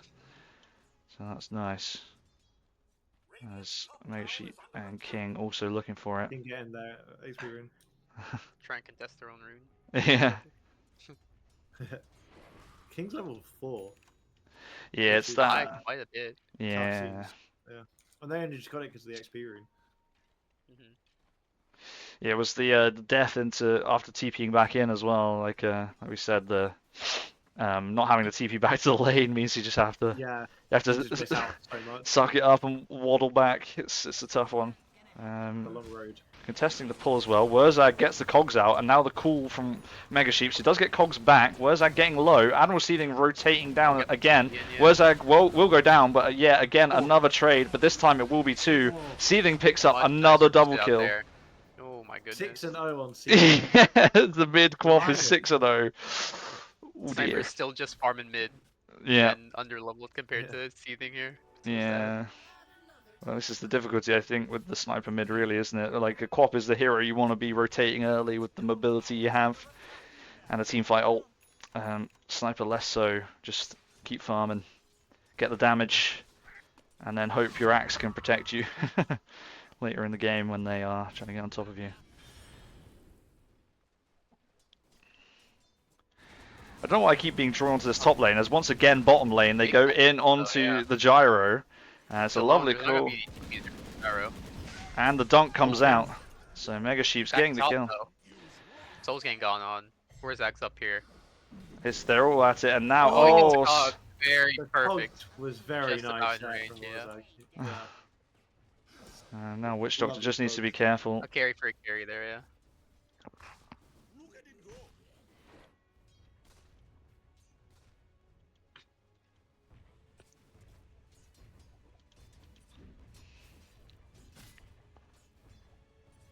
Yes.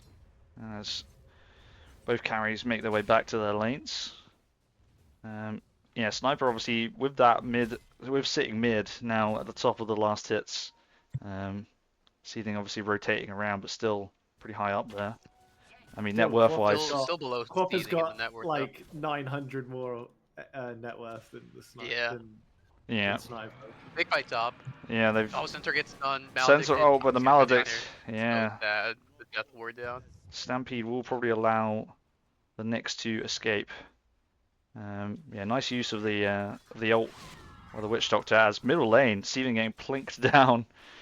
The ducks hitting. Poor Maddie. Yeah, that net worth advantage in the middle lane is yeah 6 and 0. We'll keep farming. As bottom lane, Wurzag having a look, doesn't have hook shot just yet. Veno with the 6 as well, so. Oh yeah, If you look at bot lane, look at the ward placements of just how far those things are out of each other. Oh yeah. You see both the, Both wards are. both the sentries and the Oh my, yeah. Out of range You of actually the see what I observer mean? as well, yeah. yeah.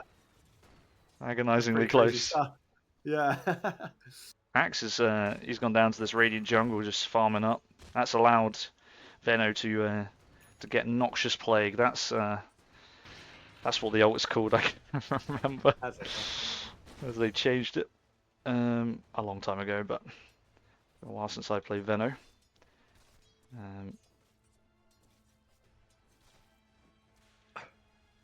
So Sniper actually now kind of is back on the same level as as the Quad. It's kind of evened out in that regard. Obviously the kills being the disparity in the net worth currently, but Yeah.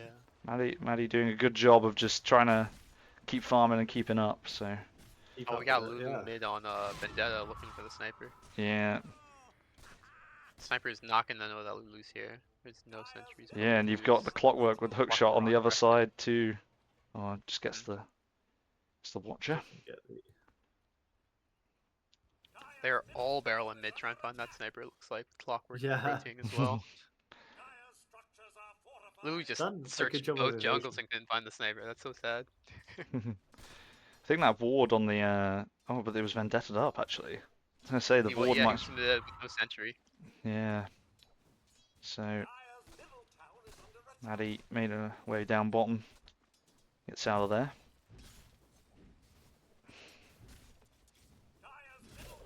Oh, Vendetta just about ending as soon as he gets back top. Misses the Veil as well. It will be the mid tower for seeding though. Daryl. Uncontested. Yeah, bottom lane. Got Clockwork TPing in. He's gonna have hook shot. Yeah, Axe is Axe. Oh, way. the full TP. Axe Oh, is poor so Axe. far forward. Axe is in big trouble here. Gets cogsed up. They just gotta leave Yeah, Axe. push Just down. leave Axe. Please. And some good Yeah. spin damage, but yeah, Yeah, get some good damage there. Maddie Just a bit too far forward. portals out of He's there. Very nice. And yeah, top lane they were thinking about going onto the Centaur, but the Stampede is to get out of there. Looks like Sidou's gonna start balling his 4 on the spot tower. Should be able to take it nice and easy. Well, GCDD is kind of protecting the troll top or something, farming around him a little bit. Yeah, I think Centaur's holding well. Hmm. He's going for his blink dagger as well. Yeah, just So went far. Vanguard. Yeah. So I guess without the Lifestealer, it is a blink game instead. Yeah. Yeah, pipe first item again for the Clockwork. Axe looking for blade mail, obviously into the blink, standard stuff. Yeah, they really want to find the sniper, and I think that is going to be what this. It's kind of similar to the Lifestealer of game one. I feel like if GCDD can protect the sniper as Witch Doctor gets caught out by Vendetta and Oh, no. blown up, that is a free kill streak. Soviet Bear picking up 3 kills in the engagements in the laning phase, which is pretty good on the Witch Doctor. Does go The down. Maledict is so good to just get them on. Like you get them low enough, and they manage to escape. But you know, if they've already been maledicted, that's it. You're dead, and that's normally what's been going on. Yeah, but it's with that information, Maddie instantly moves towards the bottom lane. So just staying away from the rotations of Sitout. And ultimately, that is kind of what you want from your support, is to tank that kind of. If they found the sniper instead, that's much worse.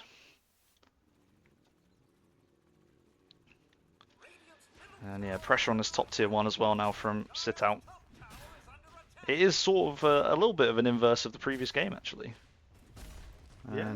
The early fights favouring Sitout this time around, getting early towers. That's what GCDD managed to do in game 1. And GCDD getting the early towers as well in the last game. Yeah. Yeah, nice inverse.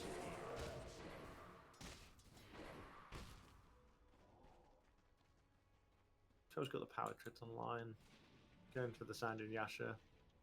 Oh no, Battle Fury, sorry. Yeah, how much does this troll need to farm as well, though? That's the only other thing. Will you be sort of 3v5 if they start balling? Yeah. And the sniper's not quite ready. Yeah, I mean, Sniper's one of those heroes that you need items on to be able to stand a chance, especially if they can jump on him so easily with the lineup that they've got. So I feel like this might be a satanic more early doors than you might see on a normal sniper, just because of how much that's going to be needed to get the lifesteal back. They're grouping up bottom, and they are Oh, they're gonna chasing find the down. sniper here. Oh yeah, around the back. No, The Vendetta Good might idea, yeah. spawn out, but they do have lots of heroes in the area, so if That's Nyx TP out. does go for it, yeah. Once again, lovely TP from Maddie. Spidey senses here. Just staying elusive on this. Yeah. Yeah. Managing to avoid every time, every gank. That's yeah, very Hasn't good. even died once yet. Yeah. Incredible.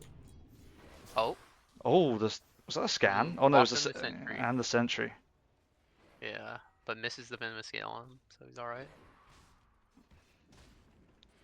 Yeah, not who Lulu was looking for either. Wants the sniper. Yeah, Sitout is like specifically looking for the enemy cores here, and I that's think. it. They don't want anyone else in these picks. Yeah, and this Which it looks like troll. they will be getting the troll Smoked there. up again. Oh yeah. Yeah. Oh. No hook shot used just yet. Nice Oh. Dagon from the quap, and obviously the troll ult popped, which might allow them to get the clockwork in One kill. exchange, which is probably all you can really ask for in that particular scenario. Cut off from the rest of his team and on his own. Yeah. If you know you're going down, you may as well pop it. Try and get that kill. Get something out of it at least for yourself. This axe is getting big stacks as well, so Blink Dagger might not be too far away, but the Blade Mail picked up as well. Okay. They do find a core. That is what they were looking for. They've managed to stay, like you say, very elusive to start, but they do manage to find the troll. Blink Dagger online for the Centaur.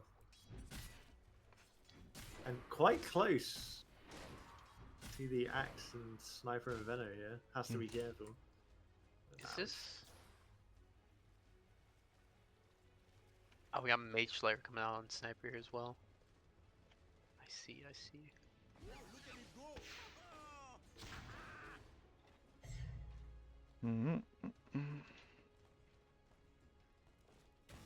GCDD definitely not as bloodthirsty this time around. Try and stay back, get the farm they can, see if they can delay until late game and hope that their sniper and troll are ready to zone. Yeah. Which it looks like they might be able to pull off. Yeah. I think with the Battle Fury obviously online for Saurian going BKB, you know, fairly standard. Top lane, Axe and Centaur having a beef off up here. This is nice. I don't think Centaur is barely being touched by this this battle hunger at all. So we'll just walk it off. As I missed the kill. Oh my gosh. Where did that happen? Oh, they that found was they far, finally tier found two. them. They finally found them behind the There tier you go. 2. Yeah. So Maddie will eventually. That's the first death for the Hook shot sniper. on, I think. Yeah. Hook shot. I missed that as well, to be honest. Hook shot on Vendetta by the looks Yeah. of it. So just stunned, bursted. Yeah. And that is really the great fear for the sniper in this game, with the heroes available.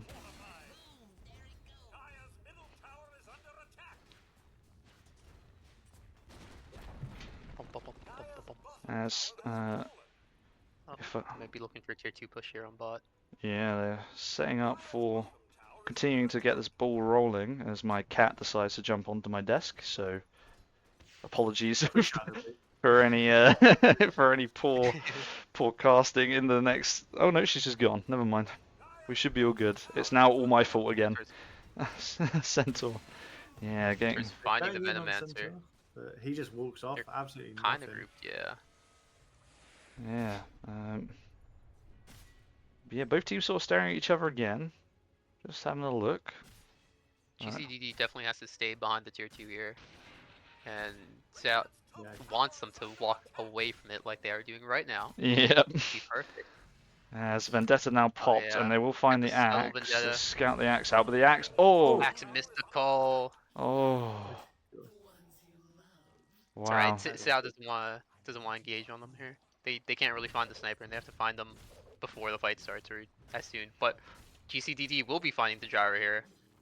Axe went Yeah, oh, now the very best nice. His team is far away, and there's a tier 1 tower there that Sitout can TP into. Yeah, Seething Yeah, does swap. TP in, comes in, and drops the. Oh, it's a 3-man Ooh, Sonic very Wave. That is perfect huge. That's going to be another double kill for Seething. And with a Troll ult, it's going to delay the death, and will actually get the gyro, but he will go down eventually. Wurzag, yeah, hook shot in to get there, and the Centaur doesn't need, cancels the TP, doesn't need to, will continue to push this middle lane, and yeah. I'm pretty Yeah, sure Wurzag hit an insane hook shot to the Witch Doctor to stop the ult literally the second it came online. It was really nice to disengage that. I don't know. I'm pretty sure that stuns it. It was what Yeah. happened, or it may have been cogs. I'm not Yeah, sure. yeah, but that cancels it. yeah, it was very Cancels the nice. channel. Yeah, that was a really nice find from Axter finding the gyro alone, but his team was just not in position to follow Yeah, up. he's just too They were far just too far forwards away. Yeah. to get that. Yeah, I think they should have been playing more aggressive with him. Well, in hindsight, but Hmm. you know what, it's all right. You know, they were trying to play safe, but then yeah, they overextend. The tier 1 tower was there. They easily all TP'd in. If that tier 1 was taken, it would have been easy killing gyro there with no backlash. But yeah, they were just able to mass call everyone in. Yeah. Um,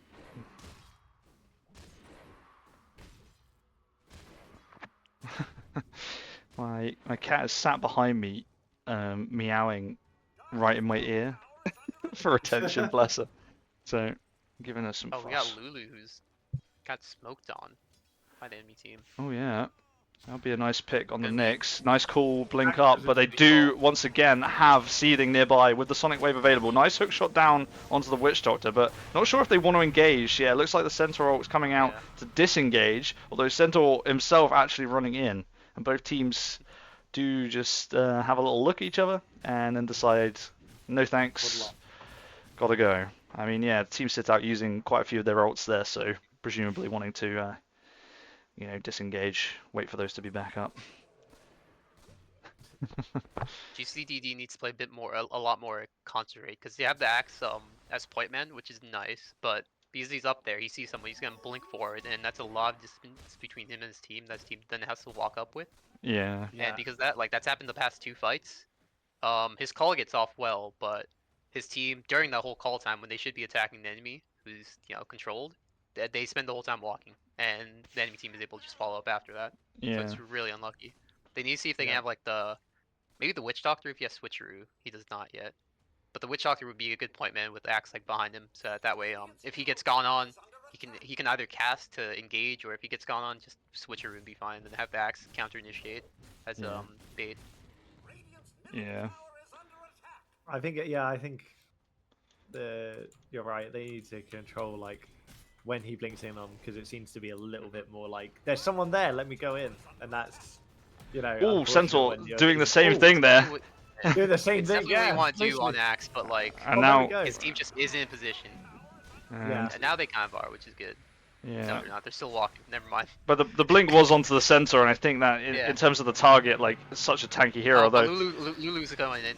Yeah, Lulu, get- glad he has dust for Lulu. Yeah, onto the Witch Doctor as Oh, well. just about Now- on, though. the sniper Another is great ult. Dream again. blinking away, but they're all so low from this Veno. This Veno ult is Oh, doing so work. great, gets off, yeah. Oh, and Seeding will just blink out. But that was a nice, lovely bit of All right, yeah. yeah, lovely bit of Veno damage from the Noxious Plague once again, just taking you up. And I think critically there, Maddie able to sit at the back, and Lulu was trying to find her, but Witch Doctor actually tanked Perfect it dust. instead. As well, yeah. Yeah, so yeah, both those things. This is probably the only time you're ever gonna see a sniper with dust, by the way. I don't think this is anything that a sniper player would ever buy. Yeah. 10-0 on co-op. God, Oh my god. Yeah. If somehow like troll or sniper kills them, that's gonna be That's a Quite huge a swing. gold Yeah. yeah. It's definitely gonna be possible if Troll can just be able here. Like Troll has BKB now, so it is possible that he can BKB and just chain stun her now, chain root. Hmm. She doesn't have BKB or any other dispel. She's pretty much full offensive and stats, Yeah, I which think is they can nice. get her. But yeah, they definitely can right now because she should get like a BKB or like at least a Lincoln's next. Hmm. I also think that Yeah, I'm not sure. I don't know, it's a tough yeah. one. That last fight also really showed, I think, the benefit of having heroes that slow as much as anything else with the because they couldn't really get out. What they were they didn't have anything in particular trapping them in, like the Witch Doctor had already gone down, but the Veno slows meant that just like they were trying to run away from this like this damage from the sniper, but just cannot get out of the range. So I think that's yeah. Well, again Centaur, help. ult was down as well. Yeah. Stampede. Yeah. really So allows them to make these slightly more riskier players and be able to walk away from it. Seething gonna Get pick caught up out easily. an arcane rune, which is very, very nice. So maybe Sitout look to fight with this. Pops it immediately, but No plans to engage just yet. Heart again on the centaur, but not first item this time. Not first this time, So which is good. look forward to the chat reaction to that one. Uh,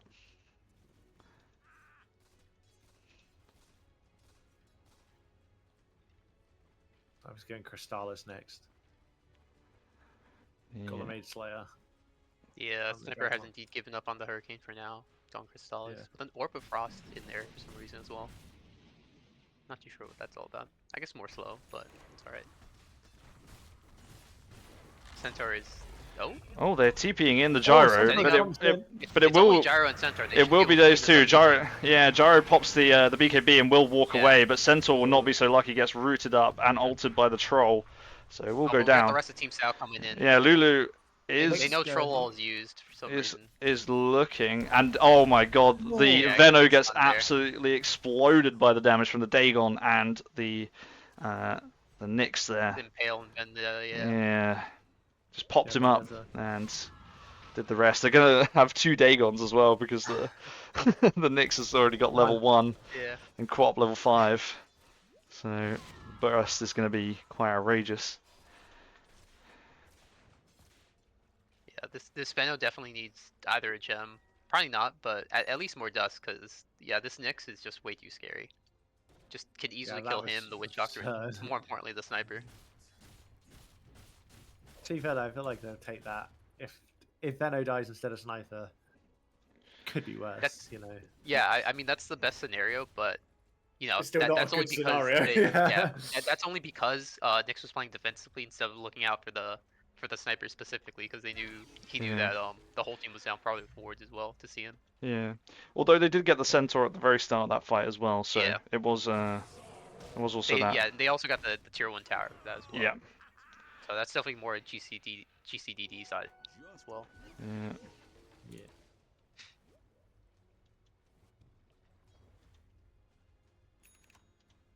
Got some big groupings top. Some smokes out from Sitout. Spokesman. Yeah. GCDD is Yeah, nice they, and Pretty much clear. all there. it's the three musketeers here who are looking for the sniper, I think, but they will only find the troll farming this camp. Although Clockwork does spot out, the smoke breaks. Now the troll is actually interested and will get cogs back. Needs to destroy it. Axe blinks in, but it Yeah. is the other side of the cogs, and they do actually get the dunk out onto the Clockwork. Instantly. But yeah, the Witch Doctor is down, and Admiral Seething pops the ult, but I don't think that hit. That seems Sniper to be... concussive grenade out of the stream there. That was Yeah, nice. very nice. And now the Gyro is in big trouble. Gyro Another got dunk down. for the axe, and now they turn on to Seething. If they can get this kill, that would be Sniper's down. huge. Oh. But that is big damage onto the troll with the Dagon once again. Now Axe is in big trouble, but the plinks from the high ground, Sniper is just wailing away. Concussive grenades to get back into range. They need to try and take Seething down. If they can get that kill, it's huge. Oh, and there Seething it goes. down. And that Oh is my a gosh, 10 kill it's streak, and just on the Sniper. it could genuinely be Sniper being the last got denied man there as well. standing in this Wow. particular engage. To all the haters out there about the Sniper pick, it actually paid off. 9 dead. I'm Sniper gonna be honest, live. I was one of the haters as well. I think we all were doubtful of what might happen. Yeah, and the kill streak gold from Quap there did go with the Venno as well. Oh, that is tough. If it would have gone to Sniper, that would have been huge, but...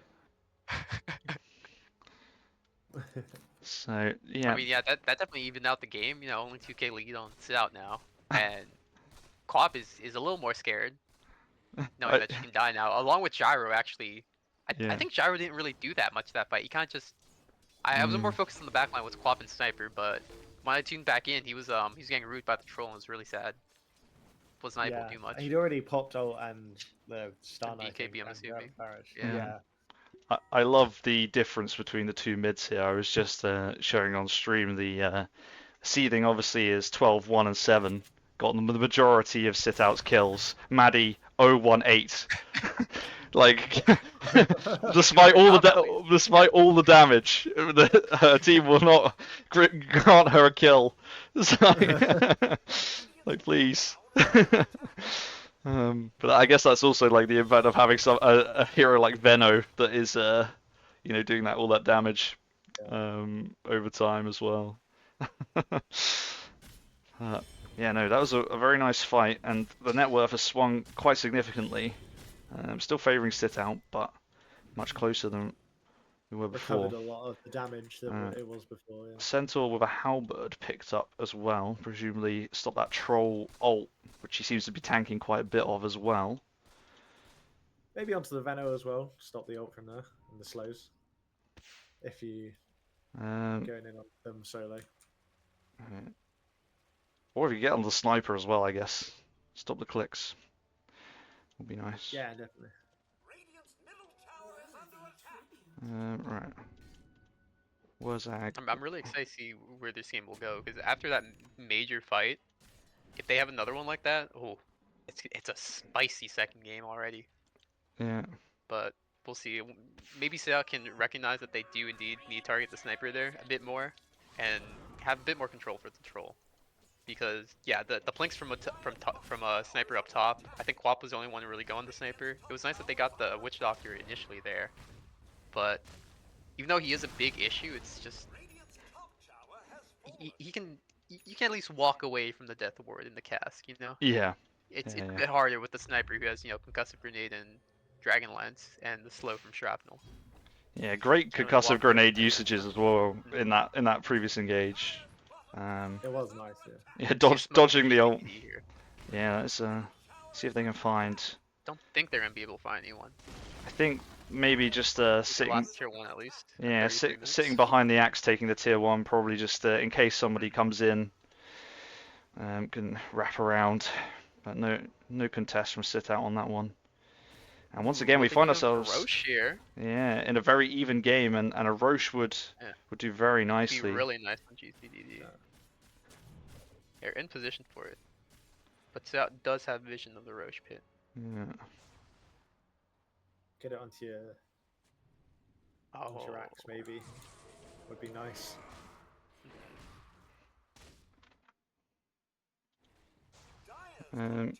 Just to answer the both question in teams the know that chat, they're around the Roche pit. that this should be a ticketed event. I'm hoping that I set the ticket up for this one, otherwise I'm going to kick myself. But with all the, Yep, they're doing Roche. They know they're in Roche. Here yeah, they've scouted it out. we go. Axe is backing up so he can get the counter initiating control. Oh, nice ult into the pit. Big damage. Concussive grenade back They feel into the pit. the But now, Aegis. the sniper gets The sniper. completely burst by by the damage from from. the witch doctor. Yeah, and a nice ult as well. The troll is Lulu on will the get caught in gyro there. right now. And Oh no. although Oh my gosh, that was huge for GCDD, even though they lost the sniper. yeah, They didn't even lose Aegis there. no, and now the cool one deceiving again will get caught up. Oh no. And the dunk. Oh my No. goodness. And no We're buybacks. so back. We're It's so happening. back, bro. They're gonna- GCDD It's fans are happening. winning today. And you know, this is the kind of thing. This kind of thing I was saying with the. This is what I feel about Gyro. Like I said in the draft as well. He's fine, He's but he okay. sometimes Yeah. you know, in a game where it isn't going his way, he doesn't feel as impactful as some of the other heroes. But yeah, like we said, a lot of carries were banned, but yeah, Gyro just not having the impact in this particular game so far. Yeah, especially since in that last fight, because it was Troll picked up Aegis, just walked out pit, just freely. I Yeah. think he killed like Clockwork or Nyx there, and then was what was he, rampaging? No, Battle Trance. So he just went on the Gyro instantly. Gyro was able to Hurricane Pike away, but Troll was just able to keep walking on him and just slowly kill him there. It Yeah. was so sad. I think that's the second fight as well that's kind of happened, because that was what happened in the fight in the river as well. Top River, yeah. Yeah.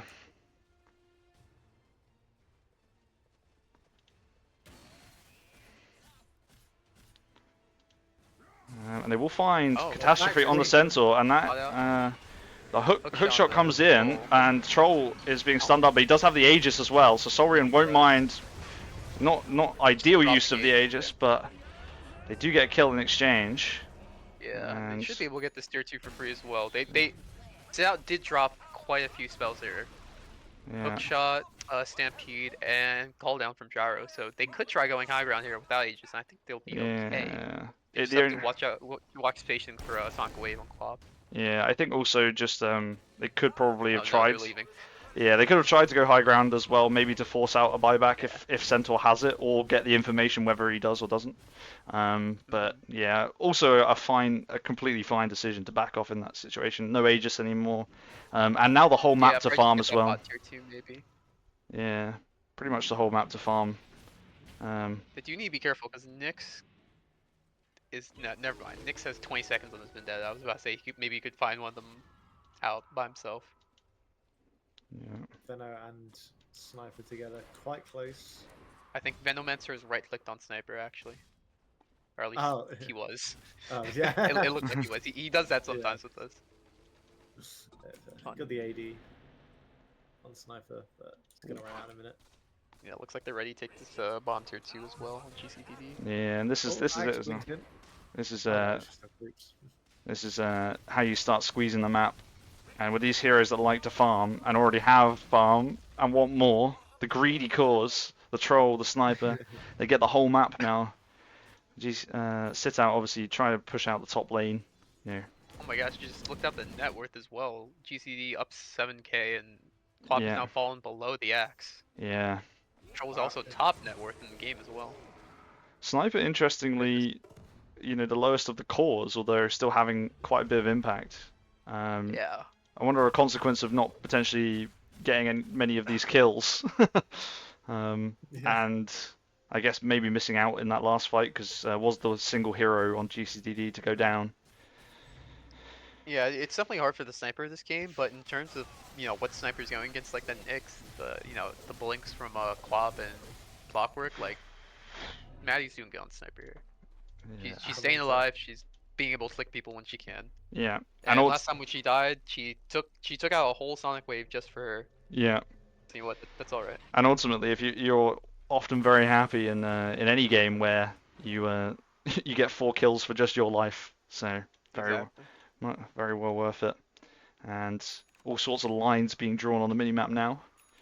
I think that was by the sniper, by Maddie, on potentially her route down through this jungle.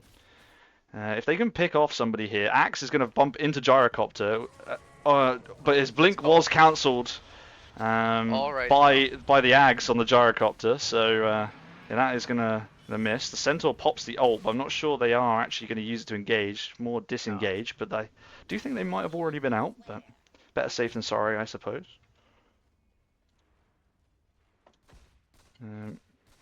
So yeah, that will squeeze Sitout back into the base once again.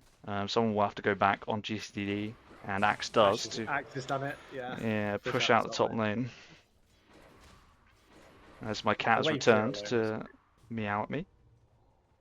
I wonder if she wants some food. I have to wait. We got a game to cast. Bless her. Right, GCDD moving up into the... Yeah, just hoovering up all this farm. Pushing in this top wave. Just rotating between jungle, seeing if they can find someone. Yeah. Because they definitely can't go high ground here. Yeah. Sitout are kind of stuck in their base really. Can't really go out much in fear of the axe blink. And it looks like they will set up for this high ground push then. Axe waddling up first with the cover of the shrapnel from the sniper, and now sniper as Wurzag drops the cogs and pushes one straight into the sniper. It's sniper. Almost get the witch out here as well. There's some nice cogsing. You get the sense Lulu's waiting here, although they spotted them out, so see that they were there, and now Saurian will walk up and start getting some clicks onto the towers. Big damage. And obviously Maddie still at the back flanking. Concussive grenade back. So Sitout just watching. We're now waiting. I mean, they have to, because they have to see where the axe is as well as where the sniper is. Yeah. They're definitely the most two important. Maddie walks a bit further up as well. Did wonder whether... Should get the tower. There it goes. Yeah. Very nice. Sniper's a little out position. Oh. Yeah, I think Centaur wants to go. I don't know. Sniper definitely wants to go. He's right there, right at the steps. Got a little hoops on the top step, ready to jump. And now the fight might start without that initiation. Saurian running in, but yeah, it doesn't Does manage to back away. Doesn't get hit by the gyro stun either. A And it lot looks of like, plays yeah, being Maddie coming is out. getting out. Sniper's coming out. If they They did, I don't think they saw that with the rocket. Sorry, I think it was down. yeah, it was close. Vision. If they did, you would have thought this would be the time they would. Yeah, that would 100% be go time for sit out there, seeing that Yeah. their mid has left. As Axe does tank a stun from the gyro. It has allowed, well, I say allowed, under the vision of Sitout, who just missed. Sorry, under the vision of missed the GCDD, who call. just missed the call. Was close. Got a little away though. Yeah, They know that there's an invis bug somewhere. Gotta watch Yeah. out for. yeah. But that scared them back into the base once again. Have to retreat again, force out the other lanes, although. And yeah, they'll try bot lane this time. Roshan is back up. So might be together, worth look. picking up the Aegis with everyone's Look how they're favorite going item, for it. the Roshan's banner. Oh, Yeah. what a great item. Yeah. Did I get the yell out? Is he gonna yell? Yeah, there it is. Yeah. So they will know, They know it's Roshan. but Centauri's they. on the other side of the map, so I don't think they can contest this. Yeah. Rocket So- flare coming out yeah. from Clockwork. Yeah, Huge just vomit. free Aegis there. Yeah. Yeah, onto the troll again. Roshan's banner picked up by the sniper. And yeah, they did get to deward that vision that they knew they had up there from the Nyx getting gone on. But yeah, it was good vision already established from GCDD in their jungle, so would have known if any attempt was made. But like I said, the Centaur pushing out this top wave all the way to the base, which is going to rotate 2 heroes back by the looks. As soon as he TP's out, so sad. Yeah. A really nice space there from Centaur though, like perfectly well timed. Yeah, Doesn't and even know it, but it worked out. yeah, Even costing GCDD a smoke to try and find them. yeah, and Yeah, that probably gonna burn like a minute off Aegis there. So that's a really nice from Centaur. yeah. Has given them space in the bot jungle to go out and get some farm rather than just sit in their base like they were doing before. Which is what you want. Yeah, well, they push quite fast, so it Yeah, won't that have is- long. that is good. And with the Aegis, And they'll they've be got the banner yeah. as well.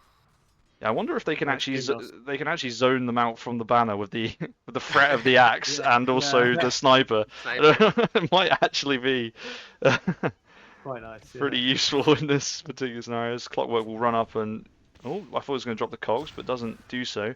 Saurian with the Aegis will of course just walk up and get those Centaur's axes right spinning. next to him, ready to do something. Yeah, they tank eats Solo a stream on full Centaur. full sonic wave, and that will be the Aegis. They Aegis.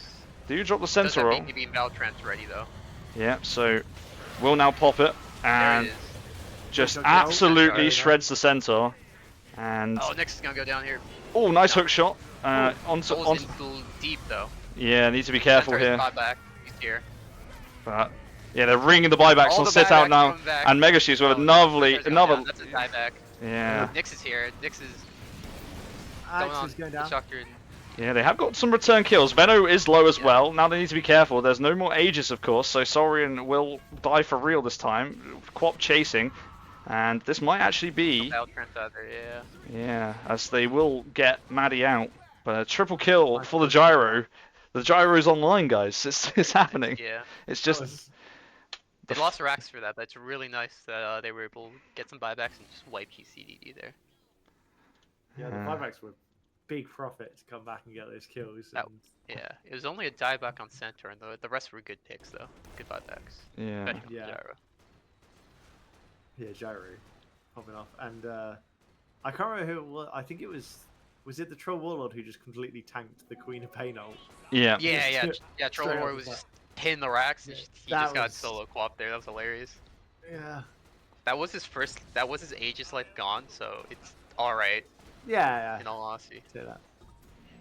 Yeah, had the 'Cause he did BKB just and die for backup. free because of it. Yeah. Yeah. They did ultimately, like you said, clean up the racks. So yeah, still fine. Still fine on that in that regard. There's an assault Kyros on sniper. She's ready to take buildings. Let's go. And the Roche banner still in the Oh backpack. yeah, still there. So we've still got that. I mean, they didn't really need it. It was just the Nah. rack. Yeah, yeah. Yeah. Best Let's to take that keep for a it for tower and a inventory. rack, I reckon. Yeah. Yeah. Courier sitting in the secret shop by the looks of it has perished. Gyro found that one.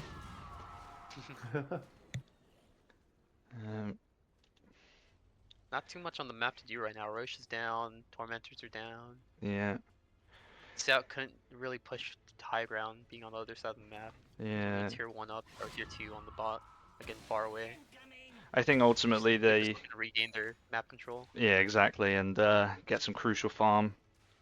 They've been shutting their base for a while, so yeah, much Yeah, get needed. some walls out. There's still some really good vision from GCDD, scouting out this farming though as well. Like obviously in the triangle, you got this ward here that's actually Yeah. sat there since way before they took Roche as well, which obviously is to scout out any moves in that direction. But yeah, so some nice vision, and the line is drawn again. Maddie has a nice. Is that the exact route they have to follow? The little little curve. Looks like yeah. Yeah, round to the bottom lane is the next target. So, obviously, it's still got a tier 2 in this bot lane for GCDD, only just, but still kicking. So, looking to move down there. They'll try and regain control of that bit of jungle. They will see if anyone comes to farm in the triangle and know that there is potentially less heroes involved. Just push it down, and again, yeah, Centaur pushing this top wave in. You think Sitout might try and see if they can do the funny thing again of threatening high ground on top wave? Seeing if they can get GCDD to TP back. Yeah, they might. I do wonder whether they will take barracks or like take buildings quicker though. Actually, it looks like GCDD might just barrel it down the spot lane right now. Yeah, I think. Banner's gone down. Here it is. Yeah. Yeah, and I think with the tower. They see the Quap and Centaur aren't back yet. Yeah, and that's what I was. Tower. Yeah, what I was going to say is that they are going to outpush them because they have Troll Sniper. That. Souls here. Oh, only the Troll is very very low. Is healing up now, whacking the Centaur, which is really nice. Lovely blink and call, lovely taunt onto the gyro and the dunk. That has to be game right there. Two diebacks. Gone. Yeah, they still Sniper's have. on the Nyx, or Nyx is on the Sniper, but it's a little late. Sniper's gonna be able to walk away. Insane. And just click the barracks. And Nyx is in big trouble now. As well. Yeah. Nyx is Under it. Wind Waker. Nice. It's not enough. No, does have buyback. That- One of the two heroes to have buyback. Seething also with buyback, so may be able to contest. And happily getting a kill. Now Quap gonna almost die again. needs trouble. Nice. Oh, big scream, but Yeah, it's just not enough damage now. Silent start. Yeah. And the buildings will just go down, being blinked by the sniper as well. Grass. Yeah. And that will be That's Megas. Megas. They should see if they can try and force an end here. Really, I would say, because they know that there's no buybacks on the last two people who are dead. But they're gonna walk away. They're low. That's fine. Yeah, they've got Low they've got mana, low Megas, health. They can, Yeah. you know, move away. Caution is sometimes advisable in in these games as well. Sometimes Shout nice. to the Alphysis_19 saying, "Oh, I will get so many beans." The value bet, We'll it see. was there. There's still enough time. There's still enough time. I believe in Sitout. You know, it's 50 minutes. Megas are bad, but it's not impossible. It's not impossible. They Let's still got see. both their tier 2s, tier 4s up. So Gaben's saying 14% win probability, so it's still more than this Than time last last game when GCDD were in the other situation. So interestingly, they back them against the Megas. Yeah, Sniper with the 1 kill. The incredible stat line of 1, 2, 13. That is. I don't ever see the Sniper that's got that stat line. That's crazy. Yeah.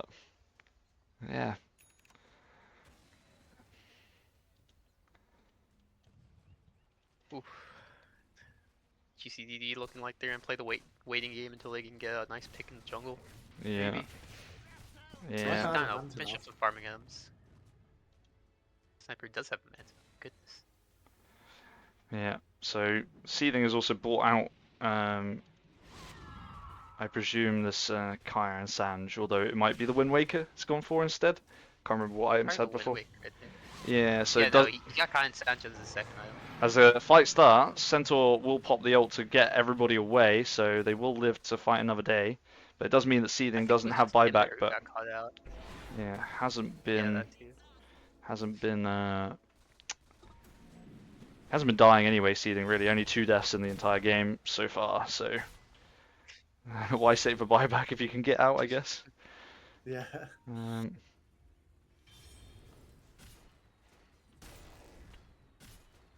so only Witch Doctor in the game with buyback. So yeah, caution advised, I think, for GCDD. Don't want to be. They're a little Too close aggro. to it with Clockwork and Gyro though. Yeah. 40 seconds off, 600 gold. Yeah. It's possible. Mm, Maddie on Sniper is also 400 away. yeah. So if they delay for like another minute, the buybacks should be ready. Sniper just running up on. Sniper is Yeah. just on high ground. My Yeah. goodness. Yeah. You don't want to be there. Thankfully, no follow up because she probably could have died easily there. I don't know. She Yeah. had her team behind her. Oh, we got. Is that Nah, amplified she- damage on the troll? Uh, No, it wasn't. It ran out. no, not quite. Or maybe it ran out. Yeah. And now the ranged plinks from the sniper. And Axe goes in. Big call. There it is. Huge call. Big Ian call. is here, trapped up again. They do jump in on the backlines with the clockwork onto the troll warlord, so the fight is split. Seeding is also behind, but now just getting disarmed, silenced, and now gets called up and dunked, and that's 100 seconds without seeding. And That's over. yeah, That's diebacks his on 3 game. more heroes. They Very call nice. GG, Oh my gosh. and GCDD take game number 2 to make the series 1-1 between Team Sitout and GCDD. And that is the first series in the books for the GFG Invitational. Exciting stuff. Just back and forth all game long, all series. That's great. I'd love to see it with these teams. Great games. Always so much fun. Wow. Yeah, congratulations to both teams. And thank you to both of them for an incredible series. I'm kind of in awe of the mirroring of the 2 games. It was kind of Yeah. a similar, you know, you sort of protect your cause, and then eventually they come good. Whereas the early fighting didn't quite work out in both games. Much, yeah. Yeah, so I'll throw it to you guys once again for an MVP for game 2. Braxy, do you want to start this time around? Who would you give it to? As much as I want to give it to the sniper for the sheer courage of the 2-2-16, I think it's got to go to Seethen. I think they were hitting some insane ults. Great start. Unfortunately they did lose, but to me, I think Seethen's the MVP of the match. Yeah. What about you, Gub? MVP, maybe from GCDD. I'm not too sure because I mean both teams I think we're about neck and neck. No players really stuck out too far with me. I do have to give at least a shout out to Maddie on Sniper for just having a rough lane, just being able to at least stay alive the first 30 minutes of the game with only 2 deaths, 1 death, Yeah. and then just being annoying for the rest of the game, which was really nice.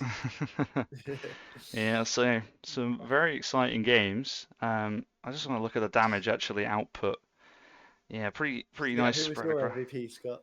Some big high damage on the gyro and Queen Pain there. I think but there was not some. mattering at the end. Yeah, I think there was some clutch calls by the Axe, so I was pretty pleased with because exactly what we were hoping the Axe could bring to the game. Especially when it's obviously such a difficult game for the sniper and others to, to really counter initiate and also be that initiator earlier on in the game as well, even though the team wasn't always there. Yeah, no. I was really worried about the Axe in the early game because as we saw, he was doing the in your face, blinks and everything, but just too far away from his own team that just wasn't working out. But once the fights got more objective based, like around Roche and everything, or just tighter, especially with that first river fight up top, it was just a lot better being able to call, have his team already in place, and just be safe and be able to control the enemy throughout the whole fight. Absolutely amazing. Yeah. And I think ultimately, over the course of the 2 games, a very fair result is a 1-1 as a 1-1. Both teams showed, really good team fights and really good plays across the board. I've just paid out the beans, by the way, and I think there are two people who've got like 6k beans split between two people, um, which is great. So that's ideal. Yeah, I mean, wow, what a great series to start us off. Any closing thoughts from both of you? I think I'm going to wrap up. It's already quite late here, so I normally maybe do interviews, but I think I need to go to bed if I'm honest with you. So apologies for that. But no, any closing thoughts, Gub, before we wrap it all up? Well, I gotta say, you know what? Right out the gates, as we were saying at the beginning, the list came out yesterday. We already got this amazing first series. Off to a great start with the tournament. I'm looking forward to the rest of GFG from GCDD and Sitout. Both amazing, fun teams, and you know what? I'm happy. I'm so glad we got to sit here commentate, especially with some buddies, because I heard about this morning. I'm like, oh man, I don't have like a co-caster really. I'm gonna be doing this all by my lonesome. But you know what? It was great. It was great, especially with you guys. So I'm Yeah. happy. Oh, well, thank you very much for joining us as well. Braxy, your closing thoughts as well before? Just a great start to the tournament, really. Two really fun games to watch, and it's nice to see a win for both teams. I think and normally when I watch games, it's normally a stomping 2-0. Maybe that's an indictment more of like me playing, but it was really nice to watch the two I teams do definitely really see well that there. more often as well. Yeah, so it was lovely to see that and a great start to the tournament. So thanks. Yeah, well, with that, I just have to say thanks to everybody who has watched. I've got a couple of follows as well, so thank everybody for jumping in and joining. Thanks to you, Braxy, for joining me at pretty short notice, given we found out about this a few hours before. And the same to you, Gub. Thanks for joining. It was a pleasure to have you, and your insights into GCDD as well. Obviously, a team we know a little less about than some of the others in the tournament, so thank you very much for joining. Of course. There are more games on the way. I don't think any others have been scheduled. Normally, I'd advertise what the next game is going to be, but I don't actually know what it is. But just as a general shout out to if you're in the GFG Invitational Discord. Yeah, I think I forgot the ticket. Someone in the in the chat has identified. I'm I'm so mad. We'll have one of the interns fix that up later. Don't worry. So, but yeah, in terms of the Discord, so if anyone would like to cast or wants to help out in the tournament anyway, just give me a shout as well. I can add you into the casting channel, and we can get you involved. So just a shout out that, and obviously captains, let me know when your games are scheduled, and we'll try and get them cast as well, and try to remember the ticket next time. I'm so sorry, everybody. I will remember it next time. My bad. I think I had one of those in the last tournament too, so as long as I don't make any more blunders, I think we're good. So yeah, no. Once again, thanks to both of you for joining me. I'm waffling now, so I'm just going to wrap it up. But thank you very much to everybody who watched and followed, and I will see you next time for the GFG Invitational. Peace out. I'll leave you with the trailer again. I know people love the trailer, so let's run that back. Peace. Everybody, and welcome back to the GFG Invitational Tournament. It looks like they're going to use the portal. They're going bottom with the They're portal. going for the Shrek, it seems. But I think the Oh, X mark is out, and the boat. They bring him back into the boat. Lovely. The Treant unfortunately walks into the boat as well, and this will be a double kill. 2 kills for GFG. Ob not getting one, and Churubong with the Macropie getting the other. Going in, he does have his ultimate. He Oh. purges it. Or just about gets it off.